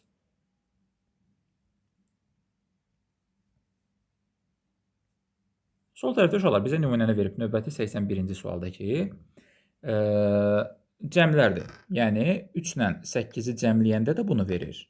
9 ilə 2-ni cəmləyəndə də bunu verir. Həmçinin 8 ilə 6-nın da cəmi bunu verir. 2 ilə 12-nin də cəmi bizə deyir ki, bunu verir. Eləcə də yəni sağdakılar hamısı belə gelir. Onda 6 ilə 14-ün cəmi 20 verir. 9 ilə də 11-in cəmi 20 verir. 6 ilə 6-nın cəmi 12 verirsə, 3 ilə də 9-un cəmi 12 verir. Biz buradan A-nı 3, C-ni də 6 tapdıq. Qaldı B. İndi B-ni necə tapa bilərik bəs? Ortadakı rəqəmlər yoxdur deyən uşaqlar. Məcbur bunu x-la filan həll etmək lazımdır. Məsələn, bura x desəm, onların cəmi olacaq 14 üstəgəl x. İndi 11-in üzərinə nə gəlsəm, 14 üstəgəl x verər. 3 plus x gəlsəm. X-in üstünə nə gələndə 15 verir? 15 minus x. Yəni, bunların cəmi 15 eləyər də. Burada da 12 minus x. Bax, bu ikisini cəmləsəm x-lar gedər. 12 plus 3, 15 qalar. Düzdürmü? İndi, bu ikisini cəmləyəndə də eləyir 27 minus x. Aha, onda bax, bu ikisinin də cəmi mənə 27 minus x verməlidir. Yəni, 12 minus x-la b-ni də cəmləyəndə mənə həmin bu 27 minus x-i verməlidir. Hər tərəfdən x-lar gedəcək onsuz. Buradan da b bərabər olacaq, deməli 15-ə. B də 15 imiş. Rahat belə x-lə getməyi düşünürəm. O da bizə verəcək 24 D bəndi.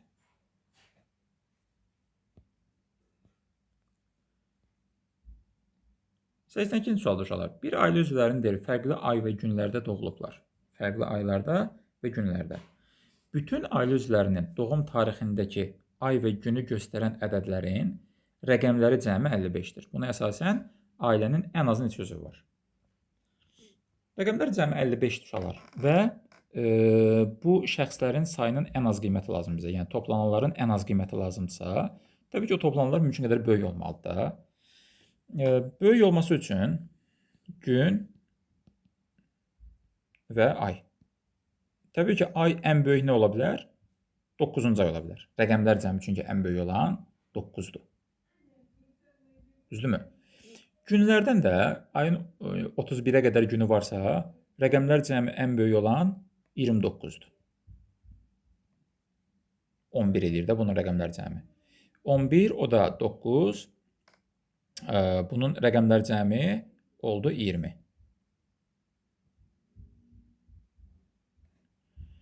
Sonra 55-ə çatdırmalıyıq da biz bunu. Ondan sonra hamısı fərqli aylarda olduğu üçün növbəti ən böyük ay orada ola bilər. 8-ci ay. Günlərdə rəqəmlər cəmi ən böyük olan 28 olar. Bu da 18 olacaq. Sonra rəqəmlər cəmi ən böyük olan uşaqlar 19-udur. Yəni yenə 10-dur. Aylardan da ən böyük olan təbii ki 7-ci aydır. Fərqli kimi. Bu da bizə ümumiyyətlə bunların cəmi 38 veribsə 55-ə 17 çatmırdı da. Bunlar da 17 verir də mənə, bəli.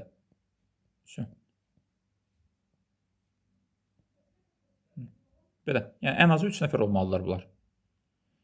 29-u 9-cu ayda, 28-i 8-ci ayda və 19-u 7-ci ayda doğulanlar olmalıdır ki, rəqəmlər cəmi 55 eləsin. Dediyim kimi, yəni sayın ən az olması üçün toplananlar mümkün qədər böyük olmalıdır. Çox olması desəydik ki, yəni toplananlar mümkün qədər kiçik ədədlər seçməli idim də. Ki, yəni nə qədər çox xırda rəqəmlər olsa, say bir o qədər çox olacaq da 55-ə çatana qədər. Növbəti 83-cü sualda deməli, ağ-qara prinsipidir uşaqlar bir növ və eyni olan rənglər bir-birini silib. Məsəl üçün, fikir verin, qara üstəgəl qara həmin hissə silinib.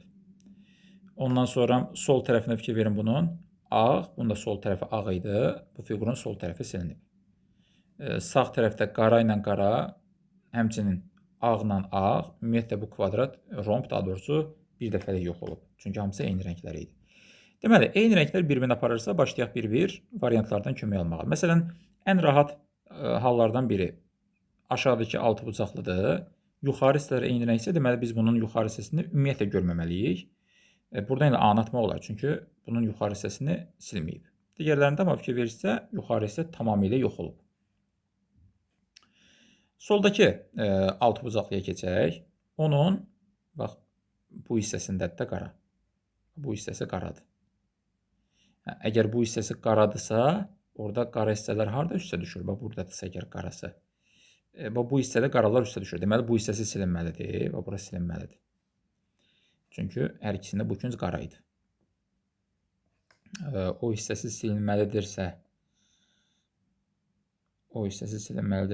onda buradan C-ni də D-ni atmaq olar. Çünki bu burada saxlayıb onu ağ rəng kimi, xəttə qalıb yerində. Amma görürsünüz B-də silinib, heç nə yoxdur. Silinib Y-də, heç nə yoxdur. Bu şəkildə silinməlidir, tamam.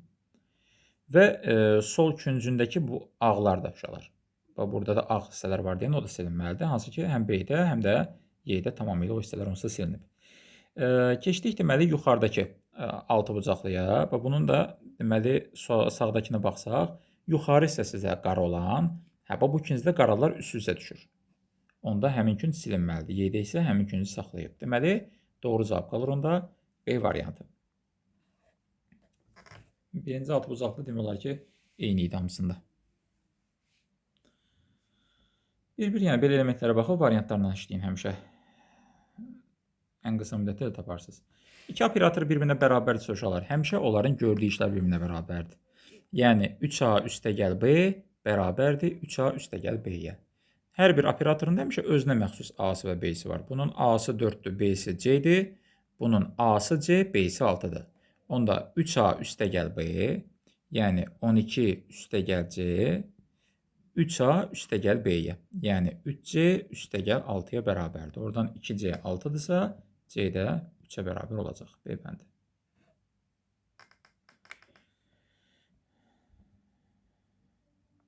Növbəti 85-ci sualda deməli mühakimə sualı uşaqlar. Deyir ki, mətndə altından xətt çəkilmiş cümlədəki fikri daha dəqiq ifadə edən variantı seçin. Nədir bu? Flavi amfiteatrı və ya Kolizey qədim Romanın ən əzəmətli tarixi abidəsi olub, dünyada ən böyük antik amfiteatr sayılır. 8-ci əsrdə salnamələrində belə bir ifadə mövcuddur ki, 8-ci əsr salnamələrində üzr istəyirəm, belə bir ifadə mövcuddur ki, Kolizey durduqca Roma da duracaq. Nə vaxt Kolizey yox olacaqsa, o vaxt Roma onunla birlikdə isə dünya da məhv olacaq. Üzr istəyirəm, deməli, Kolizey durduqca Roma da duracaq. Nə vaxt Kolizey yox olacaqsa, o vaxt Roma, onunla birlikdə isə dünya da məhv olacaq.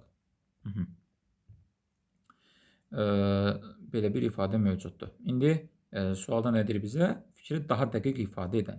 Romanı yaşadan Kolizey olsa da, məhvinə səbəb olan da həmin abidə olacaq. Yox, bunu demək olmaz. Kolizeyin şöhrəti Romanı yaşadacaq. Romanın və dünyanın aqibəti Kolizeyin məhvinə səbəb olacaq. Romanın məhv olması çox təhlükəlidir. Çünki onunla birlikdə Kolizey nəticə itibarilə dünyada məhv olacaq. Romanı dünyayı tanıdan Kolizeydir. Kolizey məhv olacaqsa, Roma yer üzündən silinəcək. Romanın mövcudluğu Kolizeye bağlıdır. Kolizeyin sonu Romanın, Romanın sonu dünyanın sonudur. Əslində elə o cümləni ifadə edən Y bəndindədir. Romanın mövcudluğu Kolizeye bağlıdır. Çünki bizə nə deyir orada? Kolizey durduqca Roma da duracaq. Nə vaxt Kolizey yox olacaqsa, o vaxt Roma yox olacaq. Deməli, Romanın mövcudluğu Kolizeye bağlıdır. Kolizeyin sonu Romanın, Romanın sonu da dünyanın sonudur. Elə həmin cümləni bizə Y-də verib. Ona görə də burada ən dəqiq cavab təbii ki, Y variantı olmalıdır.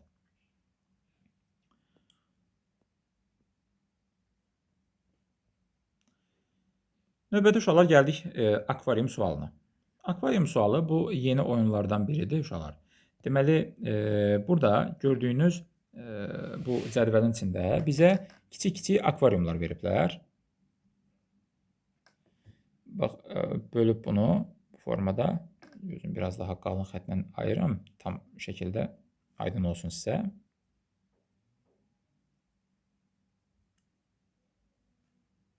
Bu bir qabımızdır.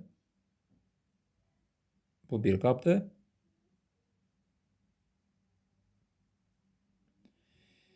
Bu bir qab, deməli,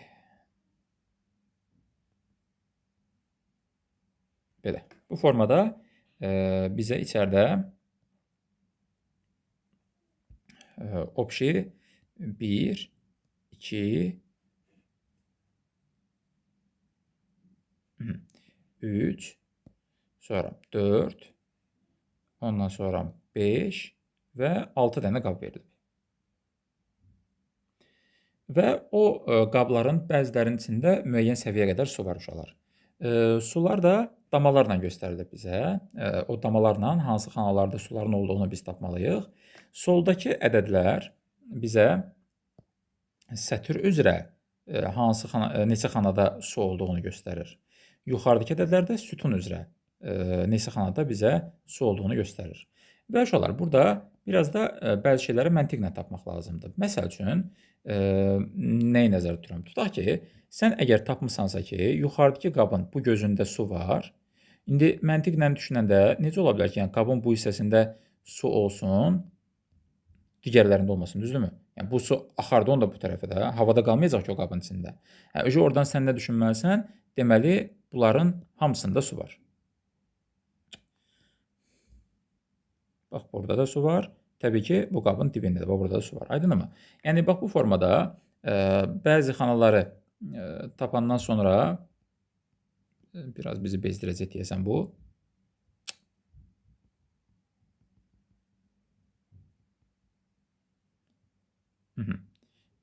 Avtomatik onunla eyni səviyyədə olan bütün xanalarda suyun olduğunu bilməlisiniz. Məsəl üçün, deyək ki, bu böyük qabda sən əgər burada su olduğunu tapdınsa, deməli, və burada əgər belə x qoyum lap yaxşı. Burada su varsa, deməli, onunla eyni səviyyədə olan və ondan altdakı hamısında deməli su var uşaqlar. Dərhal onu bilməlisiniz. Çünki dediyim kimi qabın içində su havada qala bilməz. Aydın oldu mu? Məsələ budur yəni. Təbii ki, orada da hardan başlayırsan, hansı sətirdə üstündə daha çox rəqəm varsa, birinci oradan başlaya bilərsən. Məsəl üçün 5-lər bizə kömək edə bilər biraz. Və orada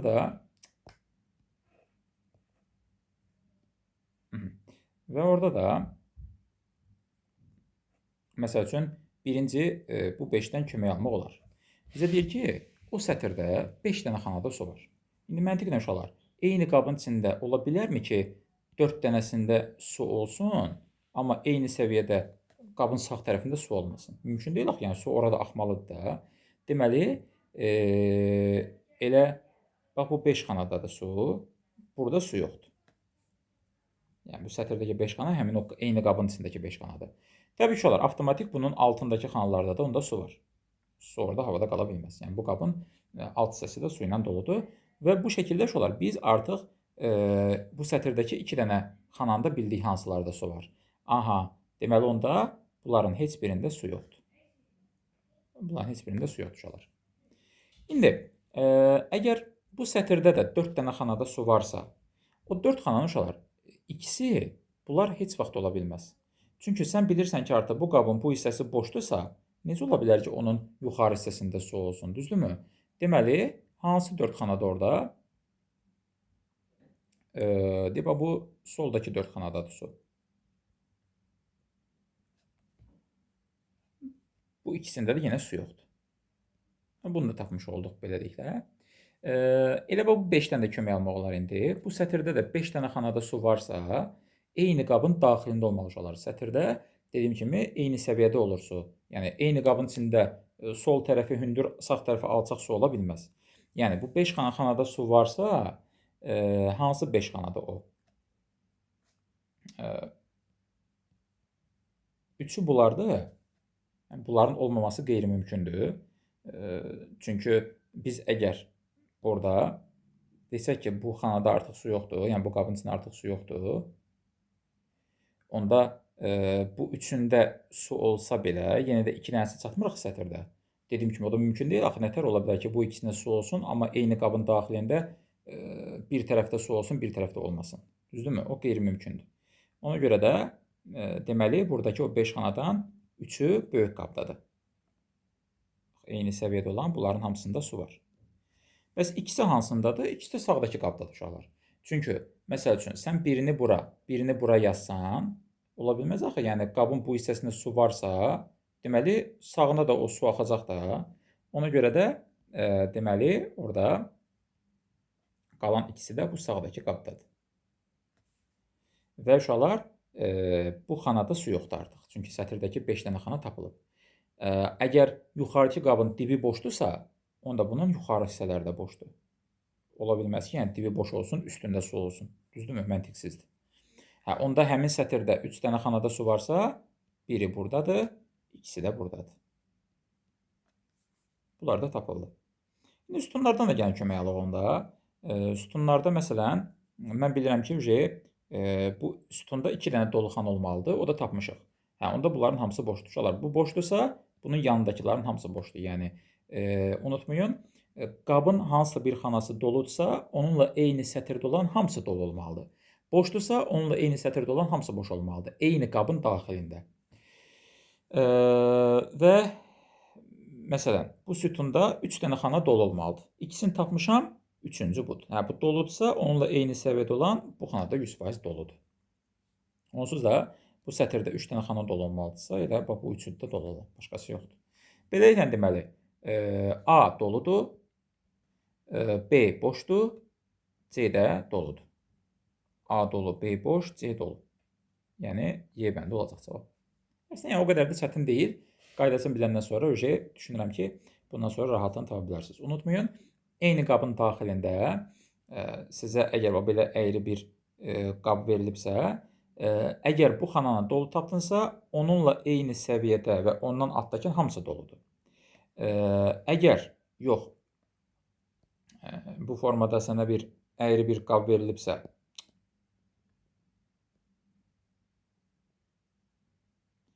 və sən bu xananı məsələn boş tapmışsansa, onunla eyni səviyyədə olan hamısı Həmçinin ondan altdakının hamısı boşdur deməli. Çünki su havada qala bilməz. Daha doğrusu üzr istəyirəm, ondan altdakılar deyənmərik yox. Amma onunla eyni səviyyədə olanların hamısı boşdur dəqiq deyə bilərik. Yəni onunla eyni səviyyədə 100% boşdur. Ola bilər ki, burada bir dənə dibində burada su olsun da, aydınmı? Qabın bu hissəsi bir dənə dolu olsun. Amma doludursa, yəni bura doludursa, bilin ki, onunla eyni səviyyədə və ondan altda hamısı doludur. O şeylərdən istifadə edilməmişəm. 87-ci sualda uşaqlar, elə bir heca lazımdır ki, birinci sözün sonu ikinci sözün əvvəli olsun. O da təbii ki, şah hecasıdır. Padşah və şahmat sözləri yaranmalıdır. Bu da model testdə var idi uşaqlar bu sualda. Qabarma və çəkilmə antonim sözlərdir. Rüsxətdə icazə deməkdir ki, onun da antonimi qadağadır. 89-cu sualda 90 dərəcə fırladıb güzgü verir uşaqlar. Ümumiyyətlə yadınıza qalsın ki, 90 dərəcə saat əqrəbinin əksinə fırladıb üstə gəlir şaquli simmetriya vermək həmişə bərabərdir 90 dərəcə saat əqrəb istiqamətində fırladıb üfüqi simmetriya verməyə. Yəni, sizə necə rahatda eləyə bilərsiniz. Əgər fiqurda həm fırlanma, həm güzgünün ikisini də görürsünüzsə, məsəl üçün burada hər ikisi var. Çünki nöqtəni sağa gətirmək üçün mən bunu 90 dərəcə saat əqrəb istiqamətində fırlatmalıyam. Amma bu zaman qara aşağı düşür, burada isə qara yuxarıdadır. Mən bunu 90 dərəcə saat əqrəb istiqamətində fırladanda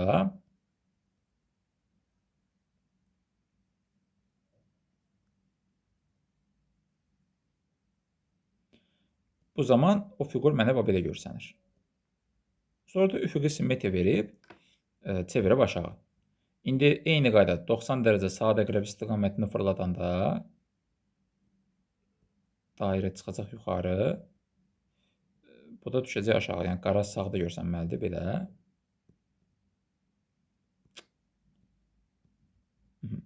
Sonra da üfüqi simmetriya versəm buna, təbii ki, bu fiquru aşağı görməliyəm. Yaxındakı qara yaxına düşər, uzaqdakı çubuq da uzağa düşər. Bu da elə yanda çəkdiyimiz B variantına uyğundur. Yaxud da saat əqrəbinin əksinə 90 fırladıb şaquli simmetriyada verə bilərdiniz. Eyni cavabı alacaqsınız. 90-cı sual. Tərəzilər bölməsinə aiddir yenə də. 1-dən 9-a qədər hərəsi bir rəqəmi ifadə edir deyir uşaqlar bu. Gördüyünüz simvollar.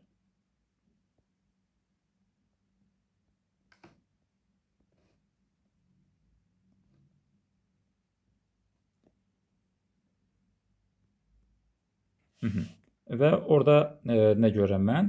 Romb bu üçündən ağırdır uşaqlar, ağ romb. Amma qara romb da ağ rombdan ağırdır.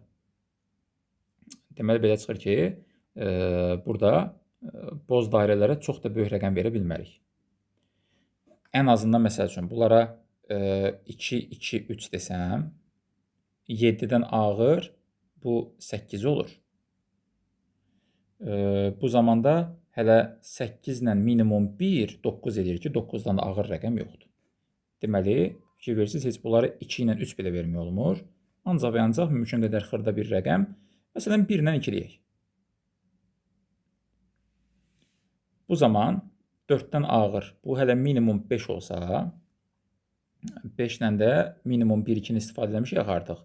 3, 8 edir ki, 8-dən ağır bu qara romb 9 olmalıdır. Yəni, hələ ən kiçik 1-i, 2-ni və 4-dən ağır mümkün qədər ən kiçik 5-i, 5-in də yanına mümkün qədər ən kiçik 3-ü verdim. Romb getdi, maksimal 9 oldu. Deməli, bundan başqa rəqəmlər heç verə bilməzdik. 1, 2, 3, 5 və 9 bu şəkildə tapıldı. Boz dairə 1-dir. Onda 1 o birinin 2 qatı hansı rəqəmlər qalıb yerdə? 4-dən 8 qalıb ancaq. Bunlar 4, 4, 8-dir. Bir vahid fərqlənəndə 6 ilə 7-də deməli. Ağ uçbucaq 6-dır, ağ romb da 5-dir. Cəmi 11 eləyər. Yebəndi.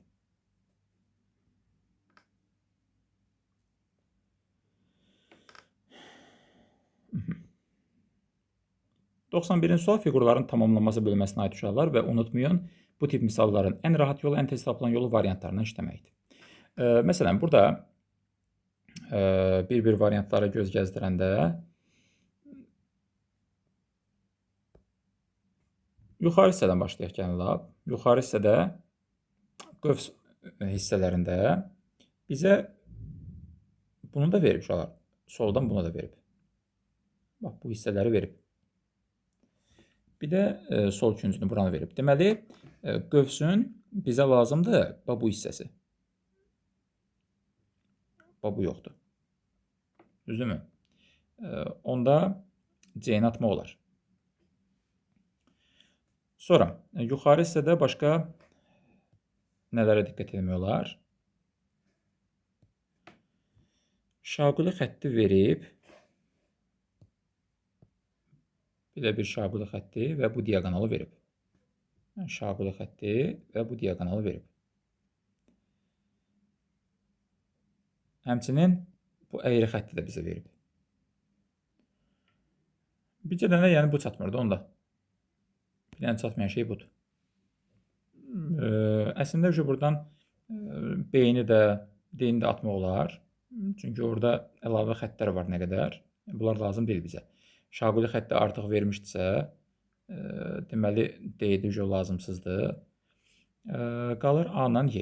A-la Y-də də A-nın da problemi nədir? Əksinə bu aşağıda da bir şaquli xətt olmalıdır. Bu xətt. O A-da yoxdur. Burada yoxdur. Ona görə A da gedir. Qalır Y bəndi.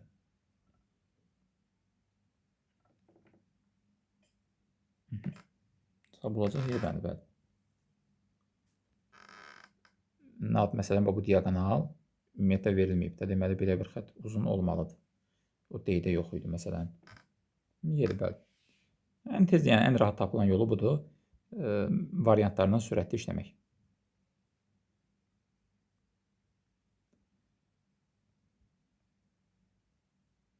(92)də neçə trapesiya var deyə soruşur.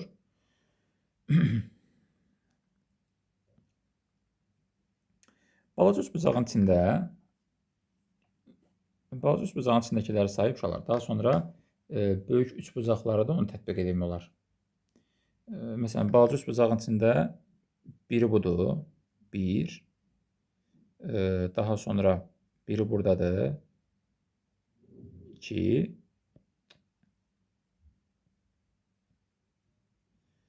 Bir də belə gəlir.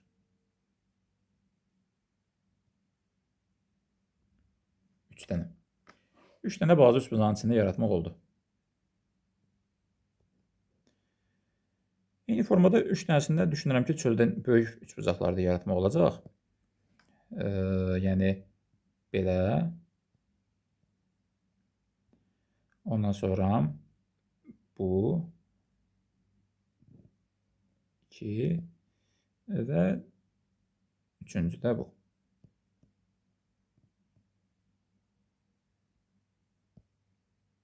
Bu da edir 6.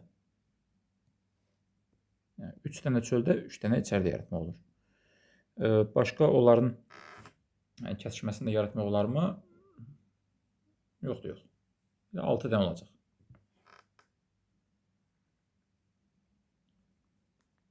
Elə 6 dənə olacaq uşaqlar. Yəni balaca üçbucaqlardan 3 dənə, böyük üçbucaqlardan da 3 dənə yaratmaq olur. Davam edək deməli 93-cü sualla.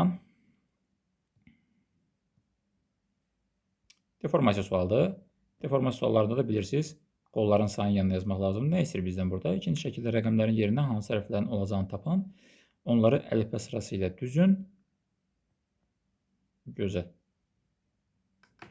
Əlifba sırasını bilməliyik elə burada. Deməli 4 dənə burada, 2 dənə burada, 4 dənə, 4 dənə, 2, 3, 4, 3. Dedik ki, uşaqlar, əgər qolların sayına görə fərqlənmirsə, qollarının getdiklərini fərqləndirməliyik. Məsələn, 2 dənə 2 qollu şar var və qolları gedir 4 ilə 4-ə. Bu isə 4 ilə 3-ə. İndi 2 qollardan biri buradadır. Gedir 3-ə və 4-ə. Deməli, bu n-dir özü. 4 qollu D-yə gedir. 3 qollu y'ye gedir. Ondan sonra y'nin 3-cü qolu isə a'ya gedirdi. Düzdürmü? N-dən D-dən başqa. Onda bu a'dır. Sonra digər 2 qollu şarda L-dir. Hani o? O da buradadır. Bu da L-dir. L də D ilə B-yə gedirdi. D ilə B-yə getdi. 3 qollu 2 dənə şarımız var idi. Biri Y idi. O biri isə F-dir. Onda bu da F olacaq. Bir dənə nə qaldı? F-in getdiyi B və A-dan başqa C. Bu da C-dir. İndi əlifba sırası ilə düz deyirsə, birinci A, B, C, D, Y və F gəlməlidir. Yəni 4, ardınca 2, 3, 6, 5, yeni rəqəm 5-dir də, aha, və F-də 1. Belə. 4, 2, 3, 6, 5, 1 gəlməlidir.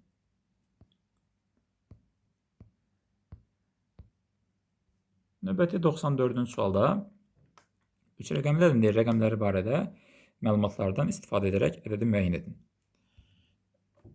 Aha, deməli, bizə bir 3 rəqəmli ədəd lazımdır. 379 deyəndə rəqəmlərdən ikisi düzdür, amma yerlərində deyil. Deməli, bu 379-un hansısa 2 rəqəmi bizim bu ədəddə var.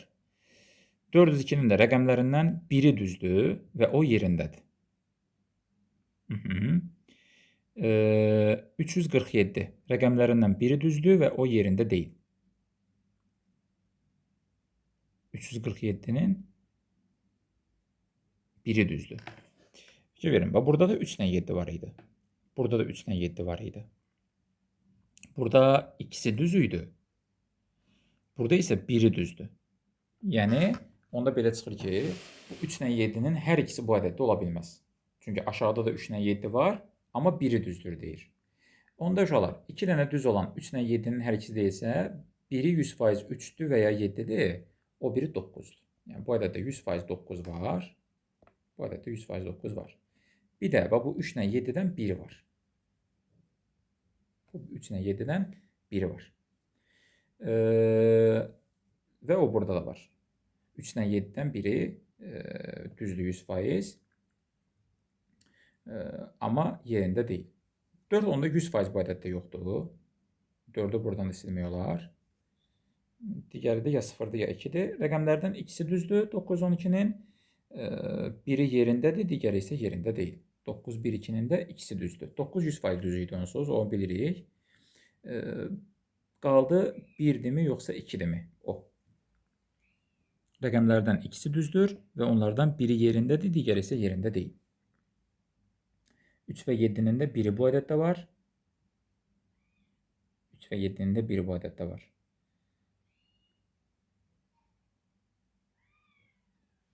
0 ilə 2-dən də biri və ya 1 ilə 2-dən də biri.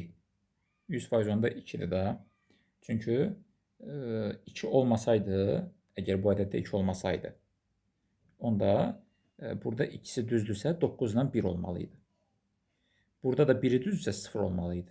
Axı 3 və 7-dən də biri bu ədəddə olmalıdır. Oradan çıxır ki, 100% bu ədəddə 2-nin olmaması qeyri-mümkündür. Bu ədəddə 2 də var. Və rəqəmlərdən biri düzdür və o yerindədir deyirsə, deməli, buradakı 2-dir, düz olan və yerindədir. Və burada da ikisi düzdür, biri yerindədir, yəni bu 2 yerindədir, təklikdədir. Digəri isə yerində deyil, yəni 9 da düzdür, amma yüzlükdə deyil, nə də təklikdə də deyil uşaqlar. Burada da bizə deyir ki, 9 yerində deyil. O deməli, onluqdadır. 3 və 7-dən biri qaldı. 3 həmişə yüzlükdə olub və bizə deyir ki, rəqəmlərdən biri düzdür, amma yerində deyil. Əgər 3 olsaydı, o yerində olacaqdı da, yüzlükdə olacaqdı. Deməli, burada düz olan 7-dir. O yüzlükdə gəlməlidir hər iki ədəddə. Birində onluqda, birində təklikdə verilib. Hər iki halda da o yerində deyil. Olacaq cavab 792. Bir yana belə analiz edib tapmaq lazım idi hamısını. Növbəti 95-ci sualda verilmiş şəklin fırladılması nəticəsində aşağıdakıların deyir hansı alına bilməz? Hansı alına bilməz? 2-ni alanmaram. 2 ancaq güzgü ilə alınar. Fırlanma ilə alınmaz. 1 alarsan məsələn, 90 dərəcə fırlat, 1 alınır. 180 dərəcə fırladanda 3 alınır. Ondan sonra 90 dərəcə əksinə fırlat, 5 də alınır. Amma uşaqlar, digərləri güzgü əksi ilə alınır. Məsələn, 2 şaquli güzgü ilə alınır, 4 üfüqi güzgü ilə alınır.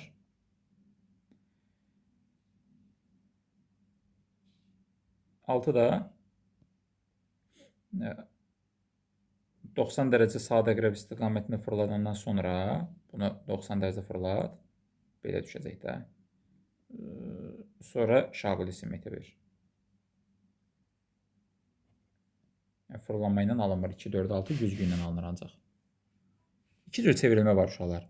Bir fırlanmadır, bir də simmetrik çevrilmədir, güzgüdür. Fırlanma ilə alına bilməz deyirsə, deməli səndən güzgüləri soruşur. Bax gör güzgü ilə hansıları ala bilirsən? 2-ni, 4-ü və 6-nı. Digərlər fırlanma ilə alınır. 90 dərəcə sadə qrəb istiqamətində fırladanda 0 imkan vermir yazım. 180 dərəcə fırladanda və 90 dərəcə sadə qrəbinin əksinə fırladanda. Buna görə cavab 2, 4, 6 olacaqdır. Məhsulun ilkin qiyməti 100 manat olmuşdursa, məhsulun qiyməti əvvəlcə 20% artıb, daha sonra 10% ucuzlaşıb. Deməli, 100 manat idi. Əvvəlcə 20% artıb, olub 120 manat. Sonra da 120 manatlıq mal 10% ucuzlaşıb. Təbii ki, həmişə uşaqlar faizlə dəyişimləri sonuncu qiymətə görə hesablamalısınız. Yəni 120 manatlıq bir mala 10% endirim olunub. Deyirsən, gedirsən tutaq ki, bir mağazaya, paltar mağazasına, deyir 10% endirimimiz var. Baxırsan etiketin üstünə 120 manatsa, buna 10% endirim. Yəni 12 manat endirimlə olub 108 manat. Əvvəlcə 20% ucuzlaşıb. 100 manatlıq mal 100-ün 20% nə deyir? 20 manat ucuzlaşıb, olub 80 manat. Sonra 20% artıb. Yəni 80 manatlıq mala 20% artım varsa, 80-in 20%-ni tap, 16 manat artım var, olub 96 manat. Məhsulun qiyməti əvvəlcə 25, daha sonra yenidən 10% artıb. 100 manatlıq mal 25% artıb, olub 125 manat. Sonra da 125 manatlıq mala 10%də qalxıb qiyməti, 12,5 manatda qaldırıblar qiymətini, olub 137,5 manat. Məhsulun qiyməti 108 manat olmuşdur. A 1 aiddir. Məhsulun qiyməti 8% azalmışdır. Heç birində. Məhsulun qiyməti 137,5 manat olmuşdur. C 3-cüyə aiddir. Məhsulun qiyməti 96 manat olmuşdur. D 2-ciyə aiddir. Məhsulun qiyməti 4% azalmışdır. Bəli, 100 manatdan 96 manata düşübsə 4% azalmış olur yekunda. Yəni Y də 2-yə aiddir. Bir dənə B heç birinə aid deyil uşaqlar. 8% artım var, o da birincədədir. Amma 8% azalma heç birində yoxdur. Beləliklə 1-ə A, 2-yə D və Y, 3-ə də C variantı uyğun gəlməli idi.